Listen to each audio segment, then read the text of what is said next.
the regular Board of Zoning Appeals December the 10th, 2020 meeting to order. Can I have a roll call, please? Kevin Skaggs. Jim Newman. Kathy Stallworth. Wes Summers. Let the record show that Lynn Stembers is not here. Everybody got copies of the minutes, the regular minutes of October the 8th, 2020 and November the 5th, 2020. Yes, sir. Everybody have a chance to look at them? Any changes? Yes. No, sir.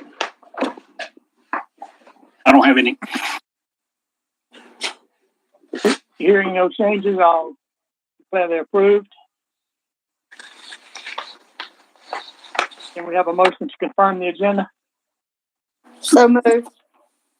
Second. Moved by Ms. Stallworth, second by Mr. Newman. All in favor say aye. Aye. Unanimous, approved. Item 5 on the agenda tonight is ZE 20-001. It's a request by Charles Hammond House, LLC, for a special exception to allow for a bed and breakfast and associated uses as required by Table 3.2, Use Matrix, in Section 4.7, Bed and Breakfast of North Augusta Development Code. The request affects plus or minus 1.46 acres located at 908 West Martintown Road. Tax number 006-09-03-002. It's within the Neighborhood Preservation Overlay District and is zone R10 medium lot, single family residential. First thing we have to do is we'll open the public hearing up. So I open the public hearing up now. First off, I'd ask Ms. Hodges, Planning Director, if she has anything she wants to tell us about this project. I do. I actually have a little bit of an intro to do today, and I have quite a few public comments as well. We can get into that in just a minute. I wanted to address a few items prior to the full review of the request, just to explain that this is a quasi-judicial hearing. This means that hearsay and non-expert testimony can be heard, but may not be taken into consideration, depending on the will of the board. The board at any time can request expert testimony. That is at the discretion of the board. I also wanted to explain that there have been 2 text amendments recently that do affect the properties, but to explain that these text amendments are available for any similarly situated property. So it's not an exception for, we're looking at a special exception for this particular property, but the conditions that allow us to look for the special exception apply to any similar property within the city of North Augusta. The first ordinance change was 2019-20. And that was to allow bed and breakfast as a special exception in all residential districts subject to certain conditions, which is why we're having this hearing today. And the second was ordinance 2020-30 that allows the Board of Zoning Appeals to hear special exceptions in a neighborhood overlay or neighborhood preservation overlay area. So those were all subject to normal procedures for a text amendment. They were approved by City Council and incorporated into the Development Code. So what we're doing tonight is per the code. It is allowed. It followed all of the procedure that's required by the Development Code and has been done properly. I want to clarify also that this request is only a special exception to allow the bed and breakfast. It's not a rezoning. And going forward, the property will also be subject to approval of a site plan, which is normal operation.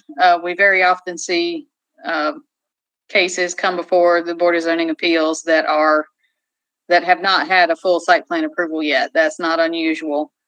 It's in the owner's interest to figure out that, or to guarantee that a use will be allowed before you go to the expense and the trouble of submitting and having a site plan approved.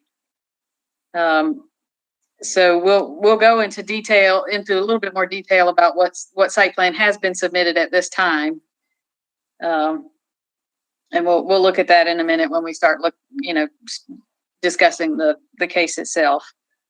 I also wanted to clarify that the streets surrounding the property are all SCDOT streets. They're all owned and maintained by the South Carolina DOT. So quite frankly, that means that the city has only so much input into what happens with those streets. So the best we can do is guide and advise, and SCDOT has the ultimate decision-making power for streets, including any new driveway cuts or access to particular streets.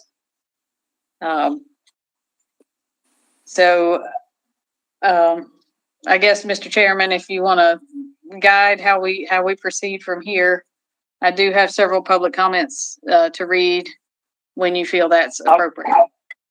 Okay. I guess what I should have said early on was the way we operate normally, if we're not virtual, would be we would allow anybody at this point in time to speak who wanted to speak. I would not limit them to the amount of time that they spoke. The only thing I would ask of them is to just not repeat something that somebody else has already said, whether for or against the project. And so with that being said, what I would ask Ms. Hodges, the planning director, to maybe group some of these emails and letters that she has, if she has any, and she won't read them all. She'll only read parts of them. I will assure everybody that send it in that their name and their entire letter or email will be put into the record. So with that, Libby, if you have some, would you read them to us or tell us about them? Certainly. So I've kind of divided them up generally right now into the pros and the cons. So I'll start with the cons. We received comments from Miss Shirley Langford on Greenwood Drive. Also William Wirtz on Big Pine Road.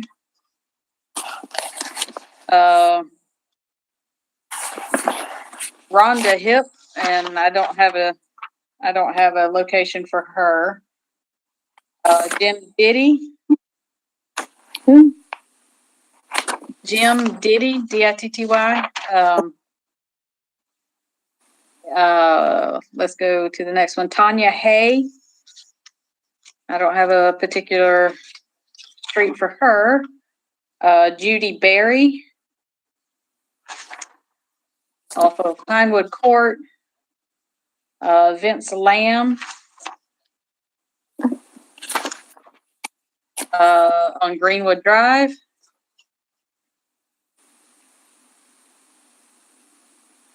And Vincent and Emily Lamb on Greenwood Drive. And Eddie Hip on Pinewood Court. So those were generally not in favor of approval of the zoning exception. Almost all of them mentioned concerns about traffic, noise, outdoor events. That was a pretty common theme through here.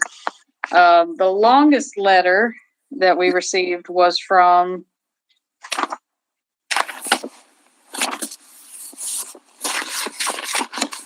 They live off of Big Pine Road, and I have them down as Naeem and Kurt Holmes off of Big Pine Road. And they've sent quite an extensive letter, and I'm going to go ahead and read that out because I think that touches on pretty much everything anybody else was concerned about. And if you have any particular questions about something or would like me to stop, please let me know.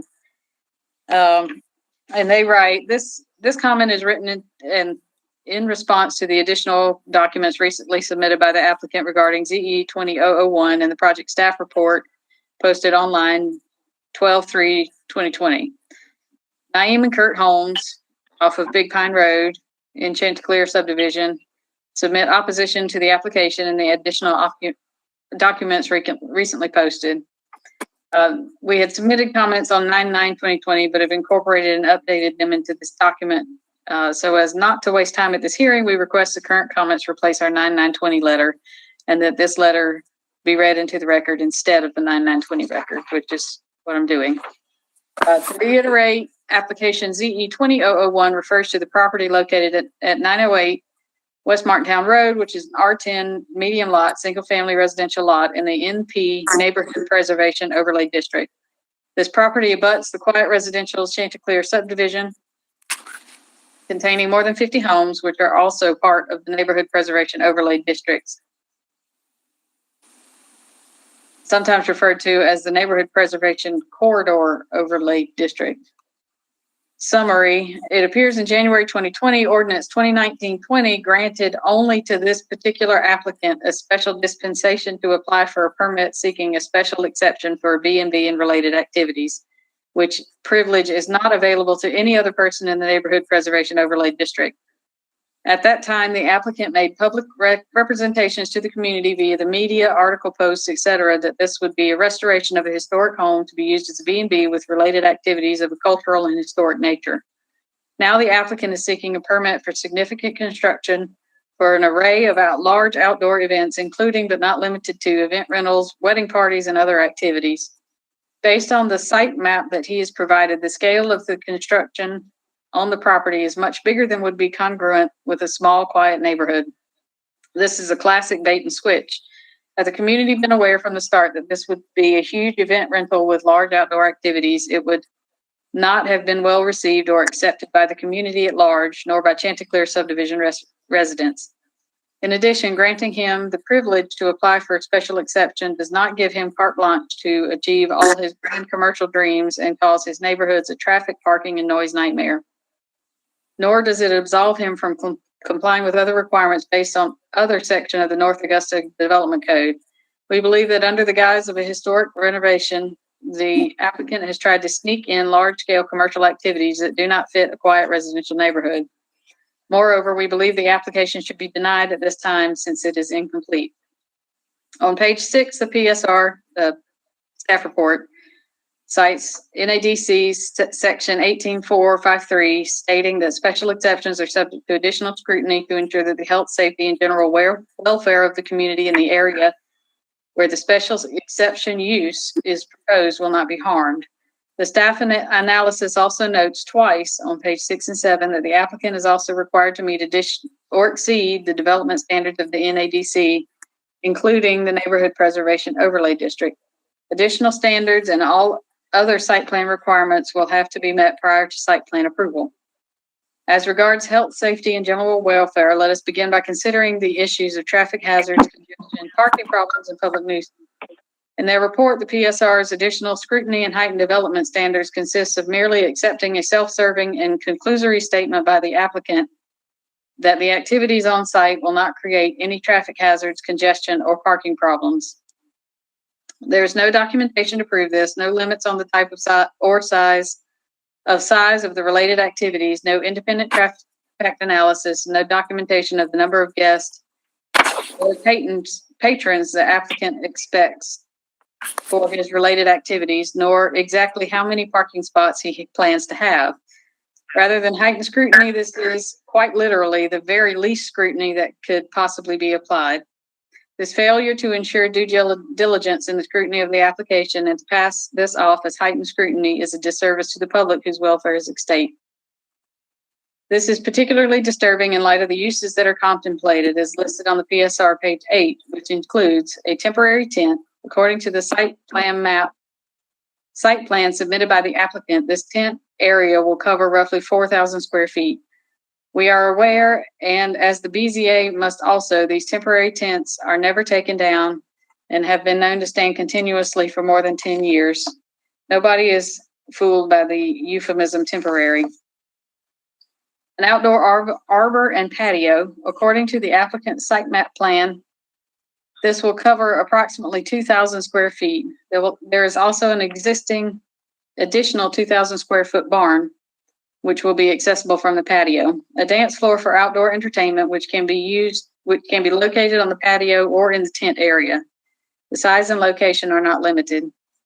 By conservative calculation, this makes up about 8,000 square feet of covered space in addition to the main house. At this point, the PSR plays kick the can down the road between the BZA and the fire department. According to the calculations based on the ICC International Fire Code of 2018, which the North Augusta Fire Department follows, the applicant can easily accommodate seating for potentially over 200 wedding guests. Also, it's possible that an outdoor rock concert with potential for over 400 screaming, stomping fans could converge on the premises. Even more people could be potentially accommodated depending on the placement of rented chairs. While some may think this is an exaggeration, there is nothing in the applicant's request that would limit such activities. The PSR has not even asked about how many patrons the applicant expects to host under 8,000 square feet of covered space, what additional traffic this will generate, where those people will park, and what has been done to mitigate the noise, the twinkling fairy wedding lights, or the strobe lights of an outdoor rock band. As for the dance floor, the size is not limited and could be placed abutting Chanticleer residents' backyards. We believe that the PSR and the BZA should demand a more detailed plan map with the exact number of on-site spots marked, and occupancy should be reviewed in advance by city agencies, including the fire department. NADC Section 3861 states that the Neighborhood Preservation Correlated District is established to preserve and protect residential neighborhoods while accommodating some transitional commercial uses at an appropriate scale, emphasis added. The applicant has not stated the maximum number of people he expects at his outdoor events, while simply stating it will not be a problem. When he says he has about 1.5 acres of land, he is disingenuously implying that all of it is available for parking. Based on his site plan map, most of the acreage is taken up by the main house, a smaller shed, a cemetery, a 2,000 square foot barn, a 2,000 square foot patio, a 4,000 square foot tent area, and various plants and hedges. Thank you. Which leaves only about 5,000 square feet for driveways and parking spots. At the very least, the BZA must limit the number of his patrons and any activities to be commensurate with the actual demonstrable number of parking spots available on the applicant's property, as determined by an independent traffic analysis and a professional site plan. This must be done prior to granting an exception for related activities. Without addressing any of the above issues, in the last paragraph of page 8, the PSR lays out the parking requirements for only a bed and breakfast under Article 12 of the NADC. Excuse me. According to this section, in section 4.7 of the NADC, parking designations are listed for the guest rooms of the B&B and owner only, a maximum of 8 parking spots. This does not address the parking for the related activities that are at the heart of the applicant's intended use of the property, with potentially hundreds of patrons. So the overflow parking will end up in the Chanticleer subdivision next door. This will interfere with the only ingress and egress available for residents of the 50-plus homes in Chanticleer. There's no evidence to the contrary presented by the applicant in his site plans, other than the alleged conclusory statements echoed by the PSR saying, in effect, don't worry about it. Again, there's no evidence presented to the BZA of adequate on-site parking for all the commercial activities requested in the application. If the applicant is to be believed, and that none of his rock band fans will park in Chanticleer, he should have no objection to the BZA demanding that signs indicating no event parking violators will be towed at vehicle owners' expense should be placed up on the streets of Chanticleer subdivision at the applicant's expense. Or alternatively, a gate should be put up at the Chanticleer entrance with permit entry for Chanticleer residents only, with an installation and operating cost paid by the applicant. It's also worth noting that Martintown Road is a main thoroughfare containing 4 lanes, 2 in each direction. There are no traffic lights to slow down the traffic coming off of I-20 onto Martintown Road at 70 miles per hour. There's no traffic light at the intersection of the entrance to Chanticleer subdivision with Martintown Road and Curtis, the road directly across from Southwood, the Chanticleer entrance.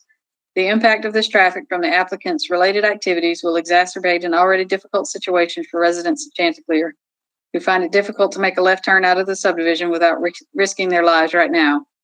The conclusory statements made by the applicant that the activities on site will not create traffic hazards or congestions is not supported by any evidence or traffic impact analysis. The PSR statement that any adverse effects will be monitored by code enforcement and public safety is toothless. Prevention is better than a cure.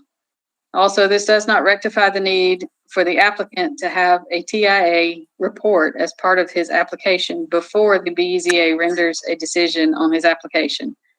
If this is done, we believe it will show a need for a traffic light on Martintown Road and the Chanticleer entrance.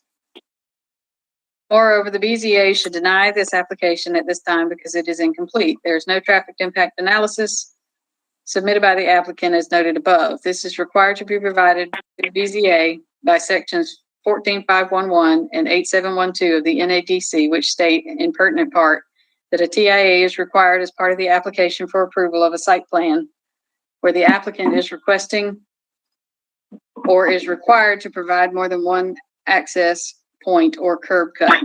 Here, the site plan requests 2 access points and 2 curb cuts, which are both not allowed in the neighborhood preservation overlay district. Section 38651 specifically states that no more than 1 access to the street shall be provided, so the 2 access points and curb cuts should be denied in the first place. The BZA should demand a revised site plan that aligns with their own code. It appears that now, after playing kick the can down the road with the fire department, the PSR is now playing kick the can down the road with the Department of Transportation. It is the responsibility of the BZA to ensure the health, safety, and general welfare of the community. This TIA should be submitted to the BZA prior to the consideration of the application. The applicant must satisfy this condition first and apply later to the DOT for the additional curb cuts if allowable.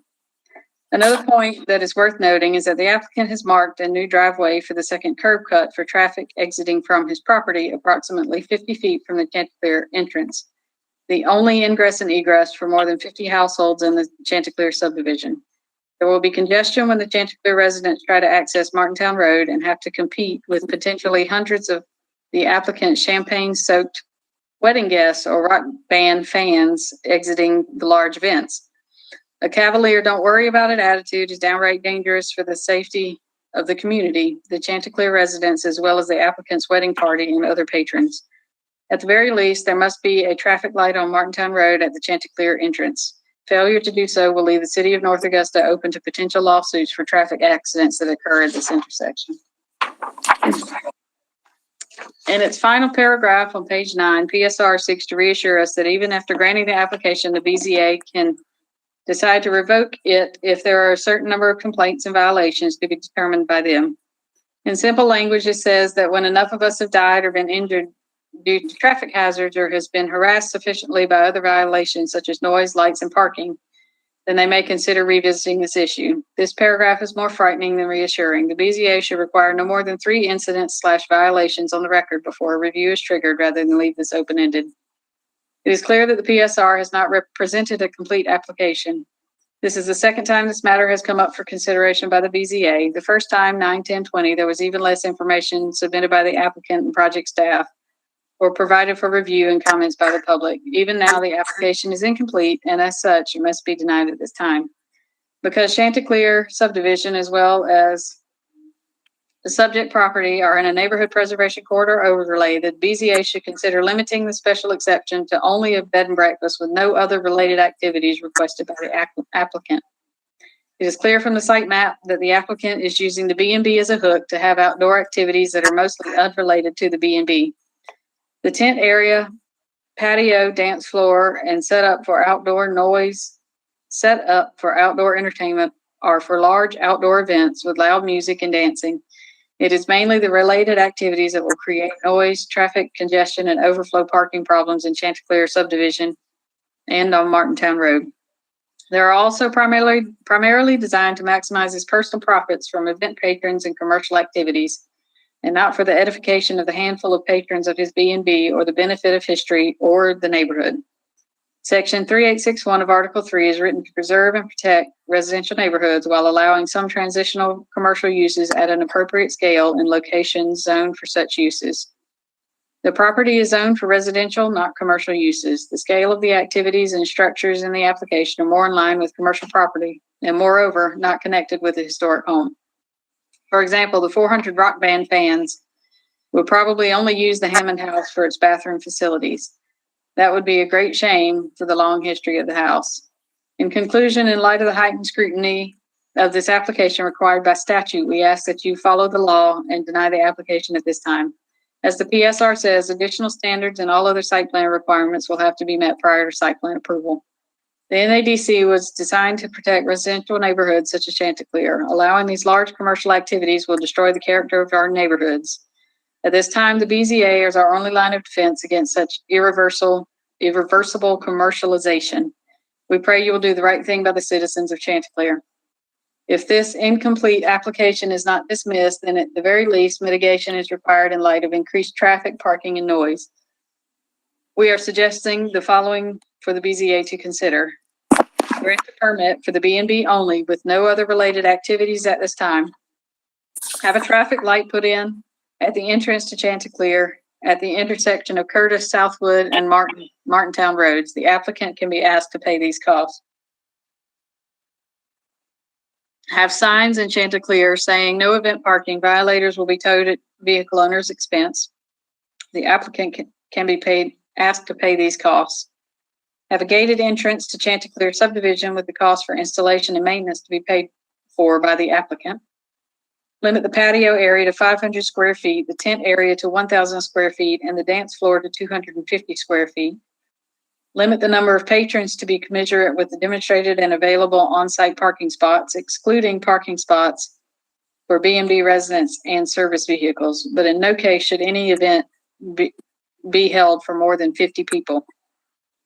Limit the outdoor events to the hours of 9 a.m. to 9 p.m. on weekdays and 12 noon to 9 p.m. on weekends, because neighbors are home on the weekends and should not be disturbed. Limit the type of events to those that are small and historically and culturally significant. We believe the suggestions are not only reasonable, but essential to the preservation of the quiet, small neighborhood atmosphere protected by the Neighborhood Preservation Corridor Overlay District. Many of us in Chanticleer relied on this when we invested our life savings into our homes. They've also requested, just as kind of an aside, after I've read that, they've requested a copy of the BZA decision to be sent by certified mail. This will need to be done through a FOIA, which is a Freedom of Information Act request, and that's something that will need to go through the city clerk. So just so the public is aware that that is an option for them. Do you have any questions about that before I move on to the next set? Well, no, you answered part of it early on with the fact that both Martintown Road and the streets in Chanticleer are state highway department controlled, and there's absolutely nothing we can do about parking and or gates or traffic lights or anything else. So that's sort of, as far as I'm concerned, is sort of moot point here. There's nothing we can do about that. Okay. Anybody else, or we can cover it at the discussion section if we need to. Well, I have a question about this tent thing that he brought up. I personally have never seen a tent being one of those rental tents being left up for 10 years, and that's the size that we're talking about here is a rental tent. So I think I can't understand what he's talking about there. I mean, you rent those for the day, for the weekend or whatever, then the rental company comes and picks them up. So I don't know what sort of tent Mr. O'Neill is envisioning, but my thought there was it would be a rental tent that you would rent from one of the rental places. Now, if it's some other kind of tent, maybe that's an issue. There are also some requirements for temporary tents through the building code that Right. they have time limits on that as well. So just to throw that out there. I have quite a stack of letters on the pro side. If you don't mind, if I kind of go through all of those as well. Yes, and be sure to tell us who they are. Right, and I won't read every single one of these either. They'll all go into the record as we stated earlier. So I've received a letter from Susan Robbins.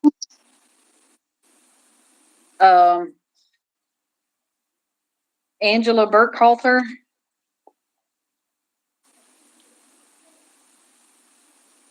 This is from John Newmar. John whom? Newmar, who lives on Hollis Avenue. Okay. As well as Yancey Skinner, who sold the house. This one is from Jan Minger. Minger. Forgive me if I did not pronounce that correctly. I'm very sorry. That's correct. Beth Francis. And I also heard from Delia Newton, who lives in the first house. She wanted me specifically to say she lives in the first house on the right when you come into Chanticleer, who are all supportive and believe that this was a good change for the neighborhood. I've got one from Karen. What's her name? What was her name? Delia Newton. She lives in that first one where the tent's going to be right beside her house along with the parking lot, right? And she's for us. First lot on the right. Yeah. Okay. Thank you. I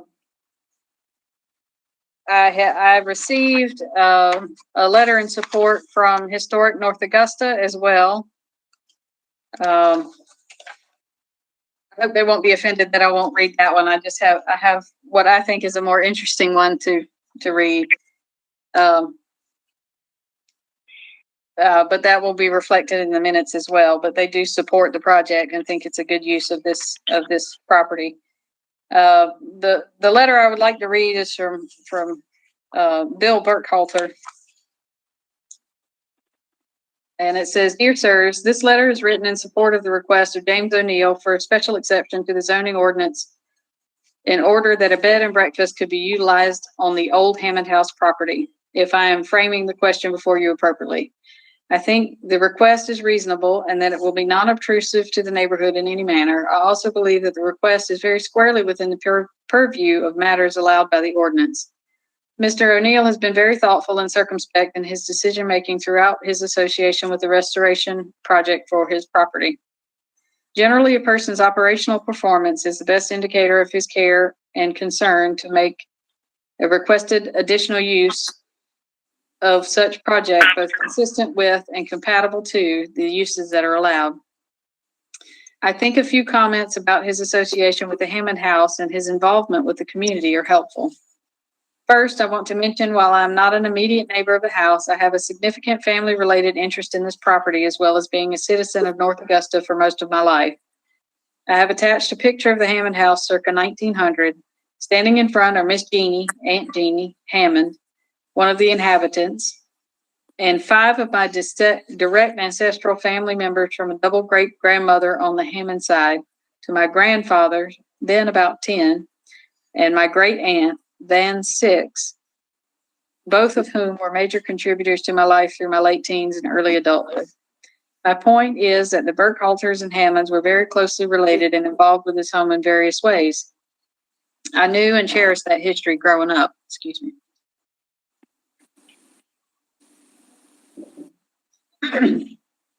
Even when occupied, this house was in ill repair for decades. Moreover, it was something of an embarrassment to the area due to its deteriorating condition and unkempt grounds. Toward the end of prior ownership, it became unquestionably safe. I think he means unsafe for further occupancy and was on the market but unsold for a considerable time. Then along came Mr. James O'Neill, who had a vision on how to restore and save this significantly historic building and property so that the community could better appreciate it and to make it a meeting and event location. Mr. Neal has not only invested his financial resources, but also his personal labor, supervision, and research into the restoration of this home. It is blossoming into the proud edifice and prominence that it originally enjoyed and that our community can once again be proud of.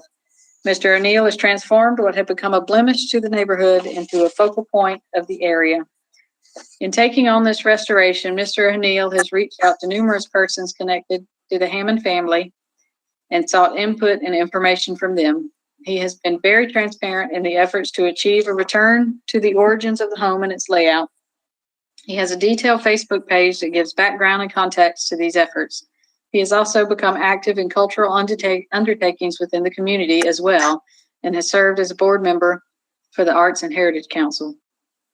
In summary, I think it goes without saying that a person who has demonstrated the level of care and accuracy in implementing this restoration, and who has invested hugely in an effort that the city and his citizenry can be proud of, is also a person who will manage and conduct the business of a legally permissible addition to the project in a manner that will cause no problem or adversity to the neighborhood. The modest additional income stream, if it materializes, will assist the applicant in maintaining the property and in recouping some return on his very evident personal and financial investment to the subject property. Thank you for considering this application, and I urge you to approve it this evening.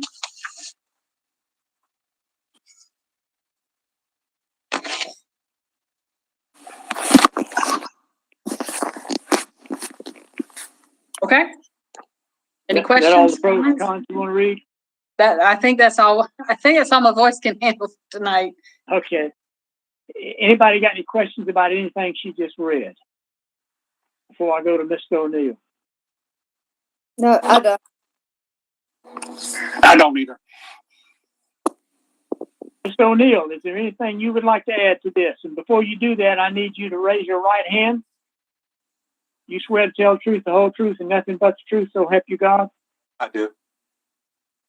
Thank you, sir. We appreciate you being here. Would you give us a little background on what you plan on doing?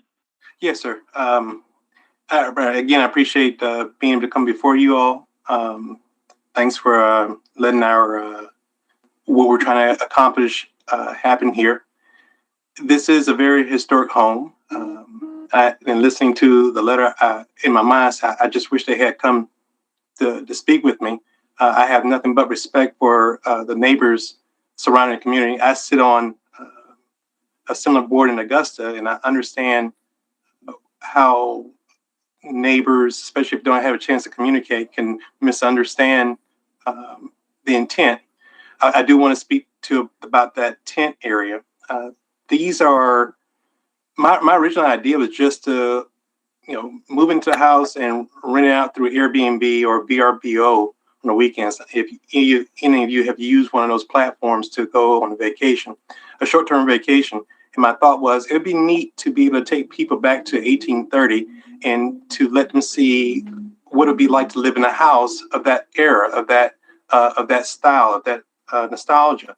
And so we've gone through a lot of research and a lot of time trying to replicate the building techniques that we're discovering as we peel back some layers to repair or correct. And every time I go into the house, I'm always amazed of what the carpenters and masons, interior designers created back in the 1775 when they built this house. So we think that's what our certification is.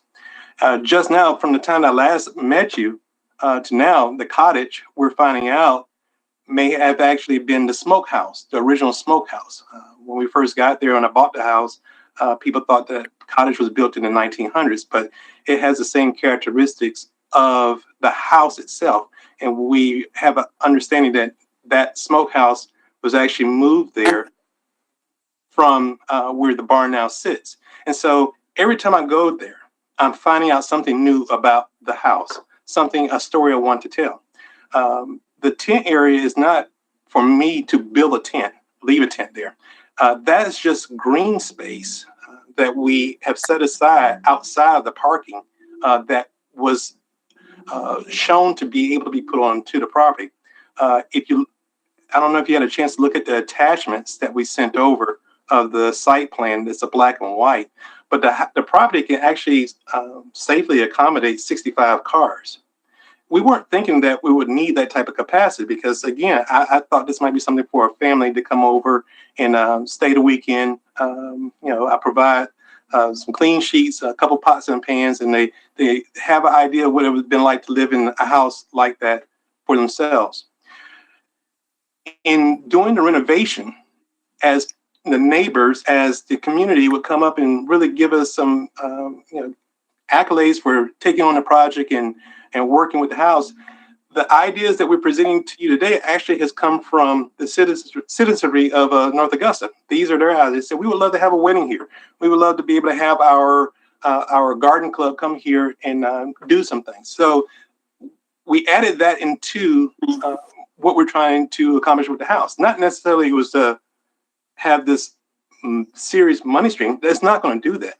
I have a very significant investment into it, but I love the house. I love doing this. This is when I lived in Atlanta, I used to renovate houses. Nowhere in the world would I ever thought I'd be renovating on a house for 2 years. But that's what this house actually deserves in trying to do it right.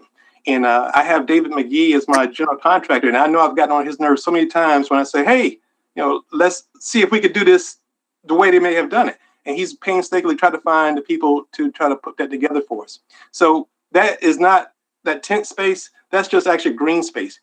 If you and your family want to rent the house out for a weekend, you want to have a birthday party, you want to have a club party, that you can actually use that green space for a tent if you want to, or you can use the barn itself.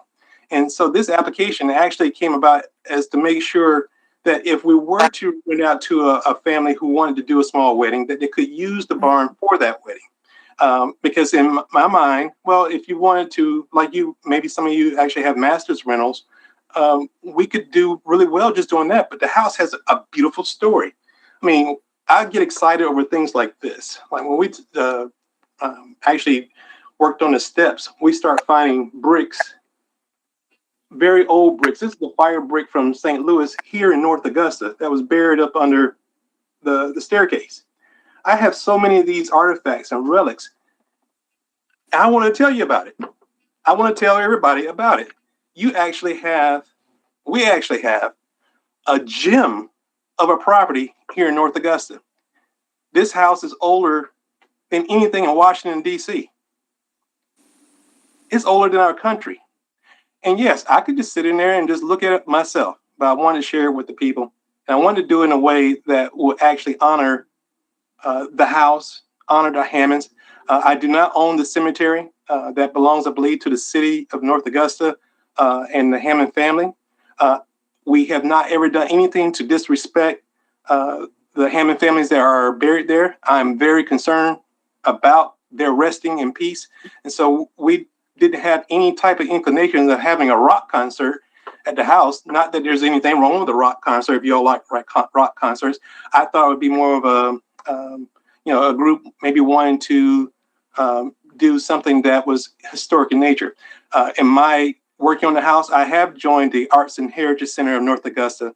I have joined the North Augusta Chamber of Commerce. I have joined Historic North Augusta and Historic Augusta to understand the history of our area to better be able to preserve the house. And I think we've done a good job. And it's just a story I want to share with everyone. And I think we can be of benefit to the city of North Augusta by attracting some attention who are people who are interested in historic homes, and to work with, I don't want to be a commercial entity. I would rather have persons going to the downtown bread and breakfasts like Lookaway or Rosemary to stay, or even your hotel there for larger events. But I do want to be a beacon that we have something special here in North Augusta, and it is special.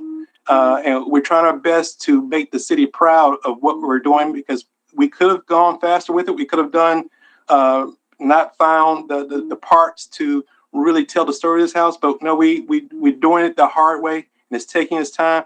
But I guarantee you, you're going to love the final product because we're really doing well with it now. So I hope that answered some of the concerns.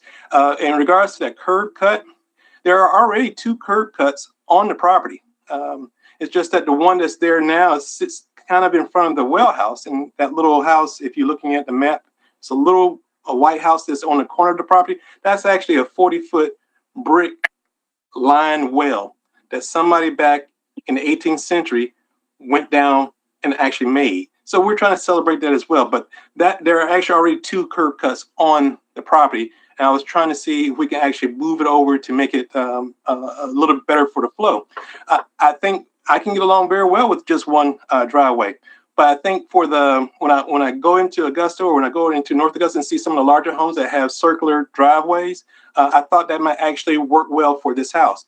Even now, we're having to make some changes to our thoughts. We thought we can actually put a driveway in front of the house. We can't do that because we found out that the magnolia tree roots actually occupy a great deal of the space in front of the house. So here again, I'm trying to preserve some historic trees because in 1970, the historic registry, when the Eubanks filed for the historic registry, they said the trees were old in 1970 and to put the house on the registry then. So in everything that we're doing, we're trying to preserve what's there in the house, strengthen it, and still preserve the character of the house. And I think we really hit high numbers percentage-wise in accomplishing that goal. So if you have any other questions, I hope that answers some of the comments that the party in opposition mentioned. I do not expect us to put any type of traffic into Chanticleer. That's not my goal at all. I think that would be kind of hard for anyone who wanted to come to a recital, who wanted to come to a wedding, or who just wanted to stay in the house. They don't have to do that. We have abundant space on the property itself. And if it were that much of a traffic issue, I own another lot on Martintown Road that I still wouldn't threaten my neighbors next to me.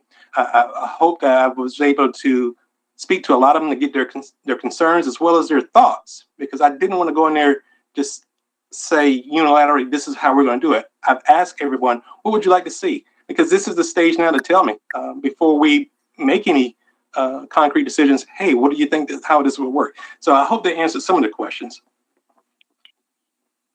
Oh, Thank you, sir. Go ahead. Is it okay? I have a question. Mr. O'Neill, what is your thought about how the upper limits of the number of people you would have there for an event? Well, just by going by the parking spaces, if we were to say 65 cars maximum that I can put on the property and I multiply that times 3 to 4, that's as many people that would comfortably get on there. But I say this, the house is very old. Part of me, I don't know if we want that many people walking through the house at any one time. I'd rather have small events, but the property can't accommodate 65 cars. And so whatever multiple you use to see how many people would come in there, either between 130 or 240, just in the cars.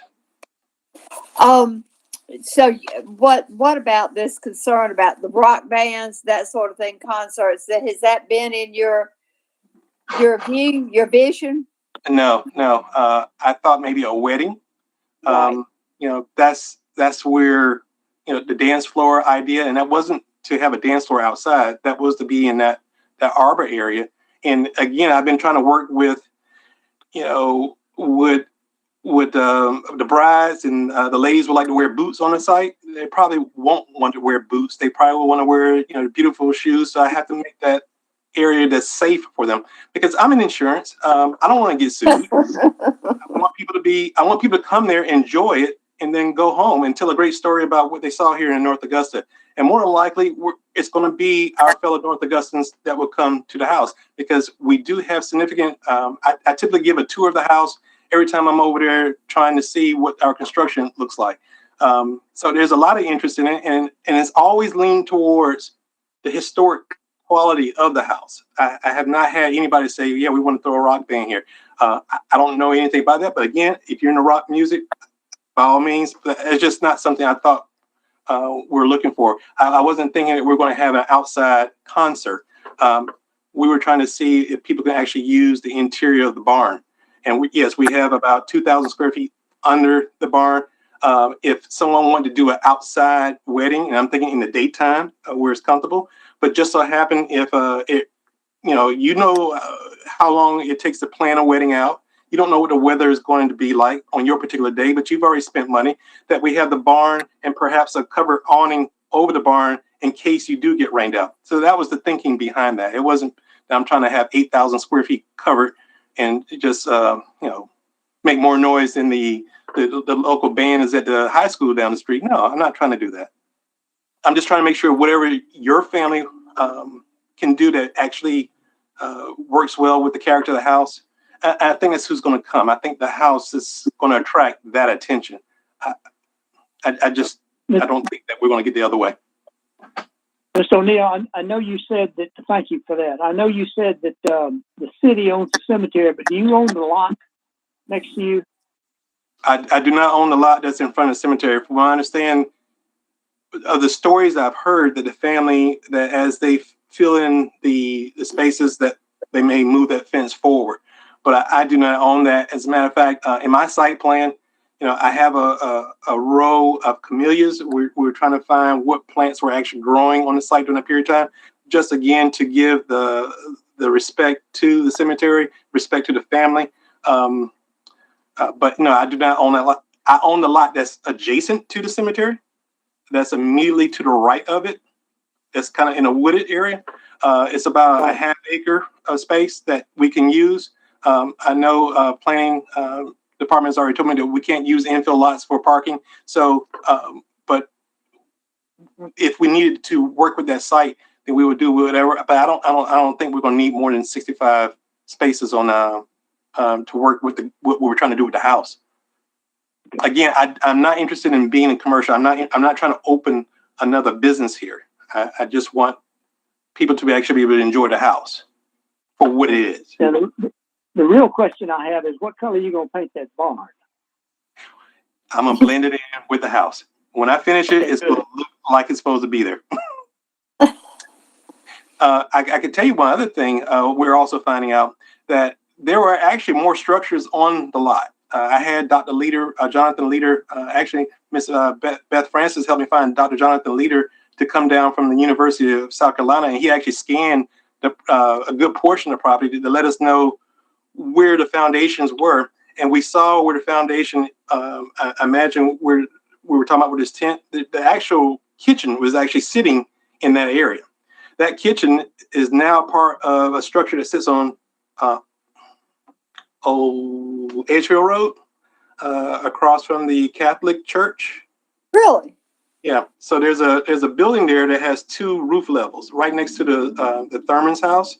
I believe the Thurmans did move two structures from this property and took it over and made one house out of it. That still stands. There had been some conversation about whether or not we were going to try to replicate or put the kitchen back there. No, not right now. It's too much. And I know there's some current codes that we would have to look at, but there's a heck of a story to be told. Now that we know that we were actually working on the smokehouse, we have an idea how big it was and where it was sitting on the property. So those are just more and more stories I can tell you. I could sit here and walk you about two hours worth of stories what we found. Mr. Skaggs or Mr. Newman, you have any questions? Yeah, I got some. I got questions if you could. So I'm intrigued by what you're doing with the house, but for what I'm hearing, the concerns about the other stuff. So I'm just trying to get clear in my mind what else is involved with the property. And on table 4-2 has a list of, I guess, accessory uses that would particularly have conditional approval in this. So is a restaurant part of this? No. Is a bar part of this? No. Is a stage entertainment part of it? You said stage entertainment? Stage entertainment? No. No stage? Now, if we're talking about a couple wanting a stage inside the barn, so they could be sitting above the people sitting on the level. We do not have stadium seating, so but we're not talking about putting a stage out there in the yard. No. All right. A dance floor. In as much as the patio, you move the chairs out of the way and your family can dance there. We're not erecting a dance floor out there on the site. All right. Health club's not approved. Gift shop.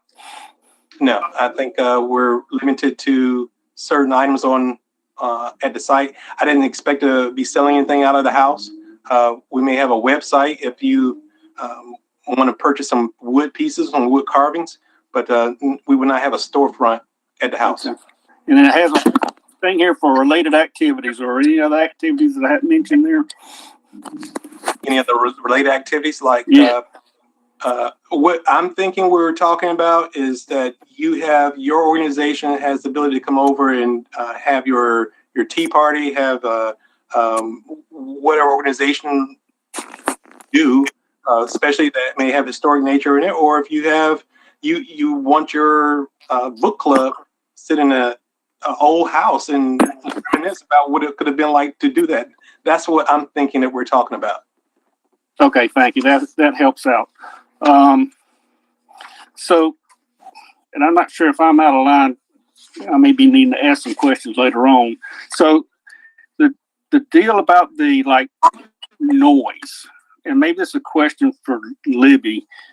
What standards? So we are all on the same page. What standards are there for noise?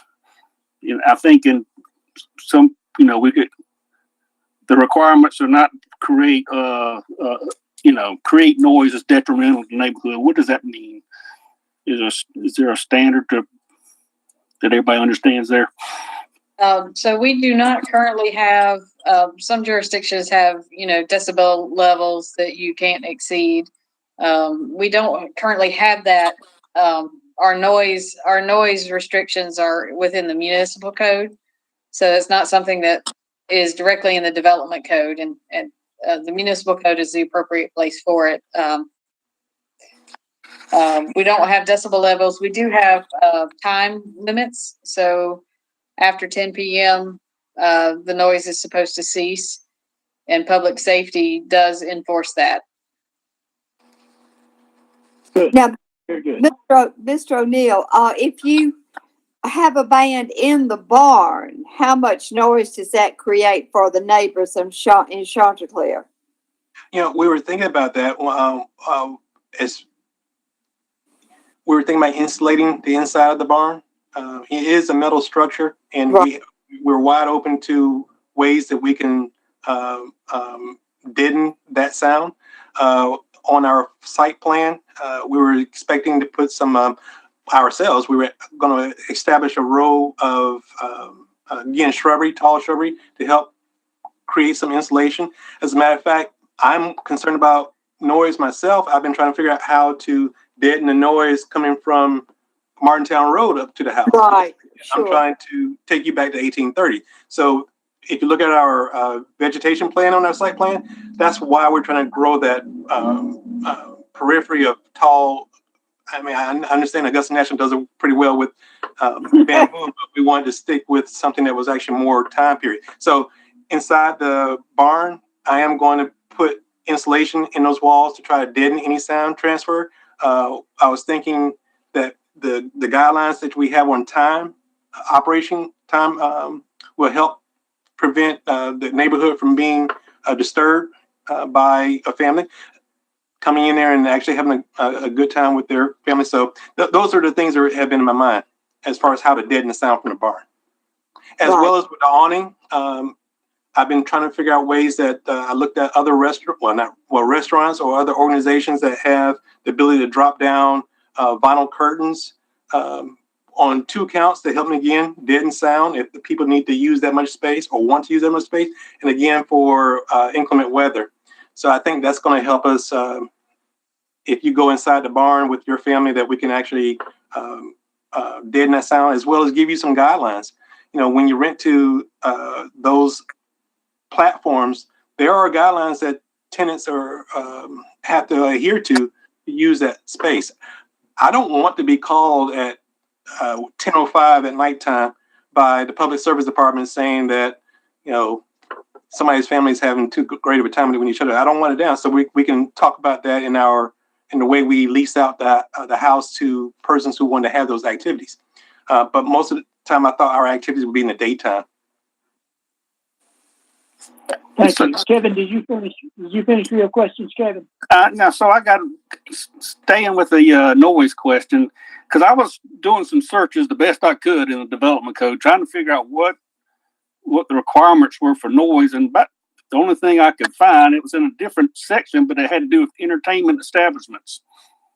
And this is in section 4.11.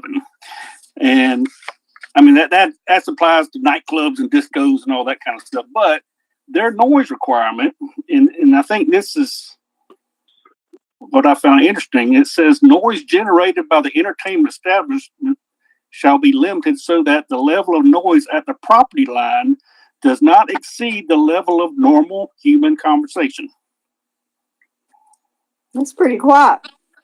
Yes. And that's if you were running a nightclub. And so if that's the intent, the standard, I kind of have a hard time seeing how you could do that. Yeah, I can compensate with that, with insulation in the walls, if that were, because we're going to have to do that anyway. I have not touched the barn yet. I've been waiting to see where we were going to land with your decisions there before we invest. But again, this is actually the great time to say, how can we make sure that it was comfortable. Again, I don't want to cause anybody noise. I know sometimes the neighbors fly drones over the house and I can hear that, and that disturbs me. So I understand the concern for noise. Again, okay, I'm sorry. Okay. Well, I'm sorry, Kevin. Well, if the development code in this particular case, the intent is to not exceed the level of human conversation at the property line, I don't know why I wouldn't apply in this case too. Because it just talk about noise in general. But anyway, I'll let somebody else ask another question right now. Well, what I was going to say was, if you had, say, 140 people out there, and it's say 9:30 at night or so, and you've got them all outside because the weather's good and the food's out there and all, that can cause a lot of racket. How would you control that? Or if 10 o'clock is the shut off time, that's the shut off time. So okay. when we host the Father Daughter Gala, and we entertain in Augusta about 200 people, and when it's time to shut it down, within an hour they start taking things out, and that's, I imagine, what we would have to do as well. Shut the bar down. They all leave then. Yeah. I think again that's be with the whatever agreements that we're having with persons who want to rent a place. This is the time period we are abutting a neighborhood, and we don't want to disturb them. So this is the time period and this is for events. If we're looking at, you're just staying in the house for a weekend because you rented the house out for a weekend. And again, I'm not trying to have a rooming house. I'm renting the house out to a family, one group of people. They're all together. And that's how I do when I go vacationing. I rent out the house. And that's what I'm thinking that this house would do the same thing. It's just that somebody who wants to have a historic rental, that you're not going to be out there screaming or you're actually going to be on the inside of the house. I don't think that's going to be who we're looking to bring in. But again, for a wedding, though, this is the time period that we have to shut it down. If you're not going to be able to agree to that, this is not the place for you. Okay, that's fine. Jim Newman, you have anything you'd like to ask, sir? My only question would be for Libby, would be if we did give them the bread and breakfast, is there anything else preventing them from coming back at a later date without coming towards the board or planning or any of that to change it to something else? or, add to what he's trying to do as far as a bed and breakfast? So generally when we do orders for the Board of Zoning Appeals, we make it specific to this site and specific for this situation. So some of that will be dependent on the conditions. If you guys want to put conditions on it to make it come back if anything changes, that is common, and we've seen some of those already this year. If you remember, for instance, this self-storage that had to come back because the condition for the architecture. Correct.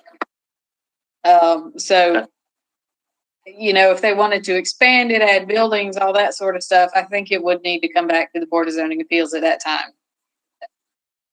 Okay, thank you. Anything else, Jim? I got a question about cars. Go ahead. Well, Kevin, let me ask one, and then I'll come back to you. Mr. O'Neill, what kind of outside lighting are you going to have in the evening on the property? Just what's appropriate for a house. I think the one thing I love about the house is very dark over there, and I'm one who likes astronomy.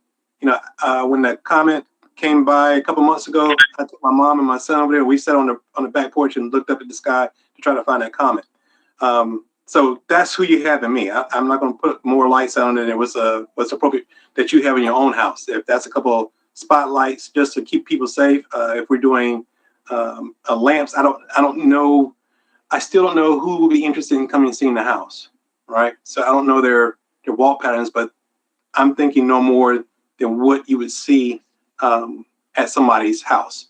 So you're not talking about having in the parking area. You're not talking about having any light poles or anything like that. No.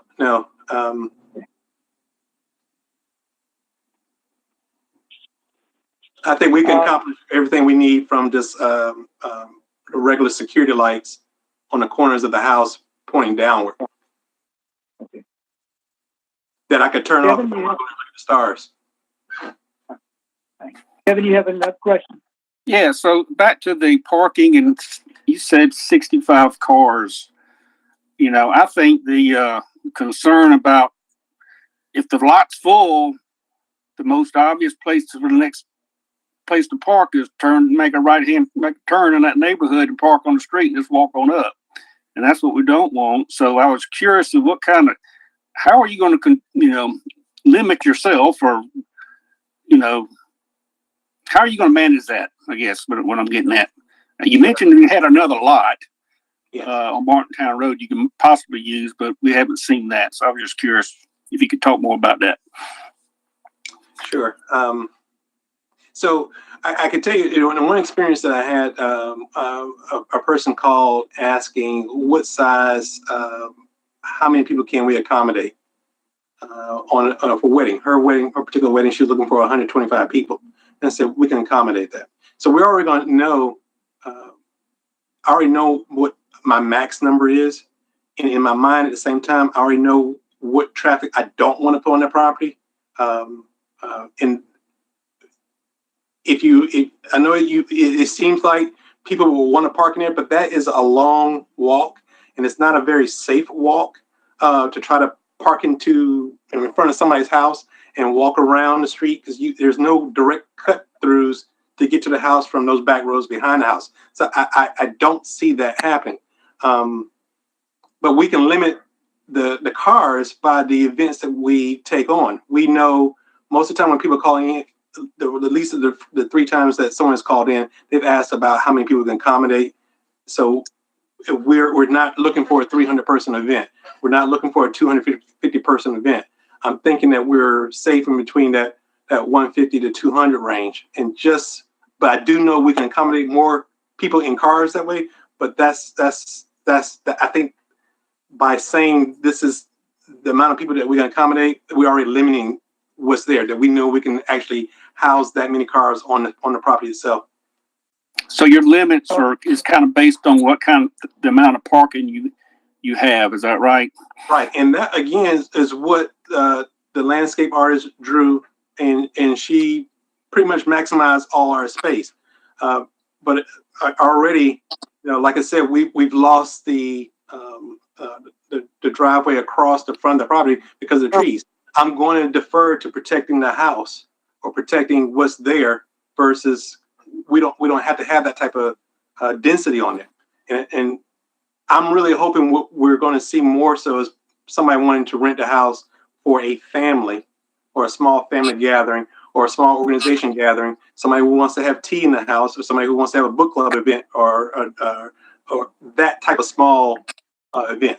But we could accommodate up to 65 cars. That's not the market we're necessarily in, but we just know we can accommodate that. And that's a good amount of people. That's more cars than what has come to my father-daughter gala on Father's Day. So and working with that crowd was a stretch. So I'm not, again, trying to create a new business here, but I just want to make it available. Mr. Skaggs, if you want to have your one of your families get married there, that you can actually have a pretty good time and that you're not going to create a problem trying to get in and off the property. Okay, I was just trying to figure out what the limit would be. So I cannot accommodate more than 65 cars, and if we put 4 persons in a car, we can't accommodate more than 260 people walking on that property with just the cars, and that's going to create an expense for me because I have to have somebody out there to direct traffic with that many cars. Because I'm taking up all my spaces. Okay, so your limit would be around 260 people, Yeah, roughly 65 cars. Right, I cannot put any more than that on this property. So if somebody wants to bring, 500 people to your property, you just say you got to find someplace else. You can't park there. You can maybe park at Lookaway, or you can park at Rosemary, and we can get you a shuttle to come up the road. But no, we can't cars. Okay, all right. Let me see if I can clear that up. Let me see if I can clear this up a minute. Libby, how did they put a no event parking down on Shoreline Drive sign? Could something like that be put right at the entrance to Chanticleer, and a small sign on the right of way that says no event parking? Potentially, we would have to talk to SCDOT about it. It would have to be per their standards. They do have one down at on Shoreline Drive, just after you go through the traffic circle there and head down Shoreline Drive. There is a sign that says no event parking. That's the only one on the whole street, but it does say that at the beginning. So maybe we might could explore that just to help out a little bit with see if that could be possible if the city requests it. Anybody else have any questions of Mr. O'Neill? Hearing none, I will declare the public hearing now closed. And we will enter into the next phase, which is the consideration.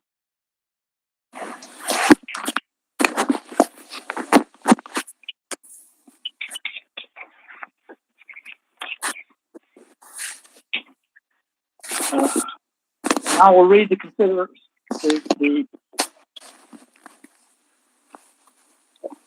consideration again. It is ZE 20001. It's a request by the Charles Hammond House LLC for a special exception to allow a bed and breakfast and associated uses as required by Table 3.2 Use Matrix and Section 4.7 Bed and Breakfast of the North Augusta Development Code. This request affects 1 plus or minus 1.46 acres located at 908 West Martintown Road. Tax number 006-09-03-002. It's within the NP Neighborhood Preservation Overlay District and is on R10 medium lot single family residential. One thing that I will do that we always do here is I will go through Mr. O'Neill, I will go through the 3 things that we have to find for here in order for you to get your special exception, and we have to find in the affirmative of all of them. Basically, it says permits for special exceptions shall be evaluated by the Board of Zoning Appeals on the basis of the following criteria: that the special exception complies with all applicable development standards contained elsewhere in this chapter and with the policies contained in the comprehensive plan. Number 2 is that the special exception will be in substantial harmony with the area to which it is to be located. Number 3 is that special exception will not discourage or negate the use of surrounding property for uses permitted by right. And C of that says, in granting a special exception, the Board of Zoning Appeals may attach such additional stipulations, conditions, safeguards that in its judgment will enhance the proposed special exception use and promote the public health, safety, and general welfare. So those are what we have to find for, and we'll go through the deliberation and we'll take them one at a time. You need more coffee? I'm fine, thank you.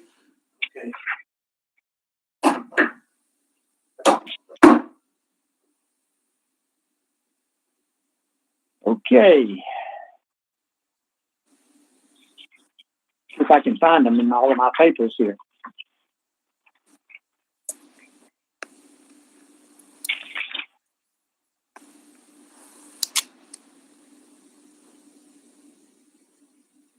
All right, here we go.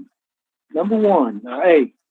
Special exceptions are subject to additional scrutiny to ensure that the health, safety, and general welfare of the community in the area where the special exception use is proposed to be harmed. The applicant states that they have consulted with North Augusta's building inspectors as well as several engineering architectural firms to help guide decisions on how to rebuild within current code guidelines while maintaining a historically accurate appearance. The proposed landscaping site plan was drawn with the similar intent of restoring the grounds to what it is documented for of the history of the house, yet considered modern day needs. Staff notes that the applicant is also required to meet or exceed the developmental standards of the North Augusta Development Code, including the Neighborhood Preservation Overlay District. Additional standards and all of the other site plans required will have to be met prior to the plan being approved.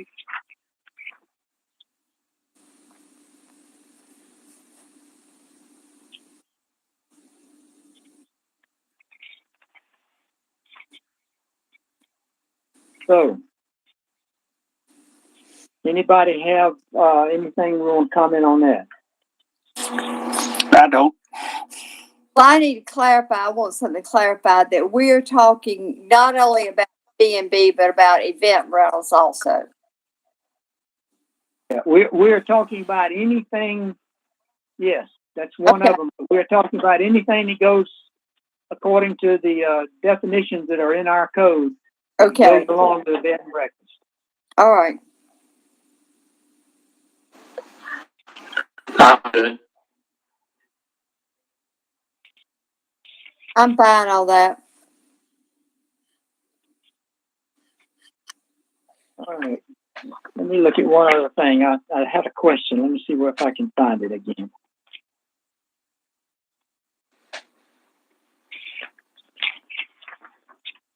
Okay, B, permits for special exceptions shall be evaluated by the Board of Zoning Appeals on the basis of the following criteria: that the special exception complies with all applicable development standards elsewhere in this chapter and with the policies contained in the comprehensive plan.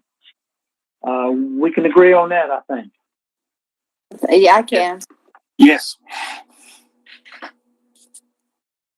Number 2, the special exception will be in substantial harmony with the area in which it is to be located. The applicant states that activities on the site will not create traffic hazards or congestion, nor will activities create parking problems or become a public nuisance, as the site is large enough to accommodate parking as well as safe ingress and egress from the property. We've already discussed the fact that he's going to have 65 parking spaces. And yep. And two two curb cuts. You intend for one of them to be in and one out? Is that right, That's Mr. right. O'Neill? Yes, if we're able to move the existing one over, that's what I just wanted to be a nice flow, and I thought that a circular driveway was more appropriate for a house of this stature. Yeah, and I'd like to just comment that with the Martintown Road corridor study that we're doing, in our other hat for the planning department, most likely that's going to be a right out only. The curb cut. The curb cut, yeah. If he's granted the curb, well, okay, the curb cut, the existing curb cut or the one down near the well house?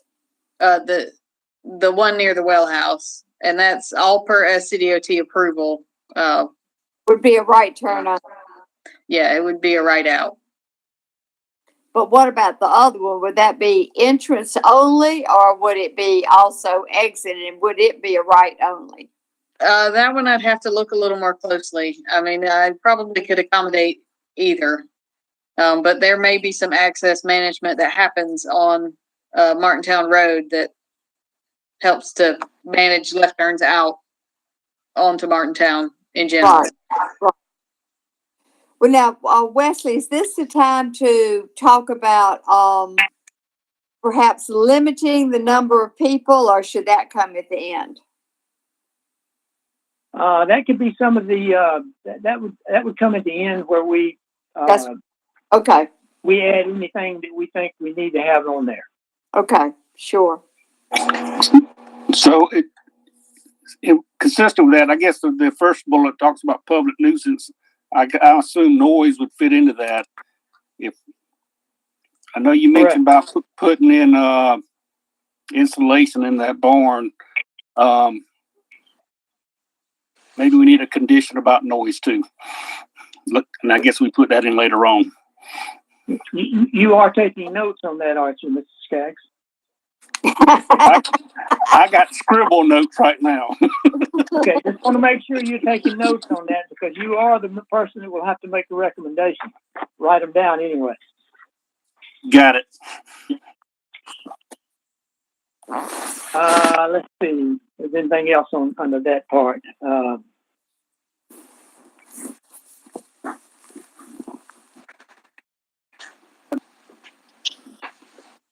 Number 3, the special exception will not discourage or negate the use of surrounding property or uses permitted by right.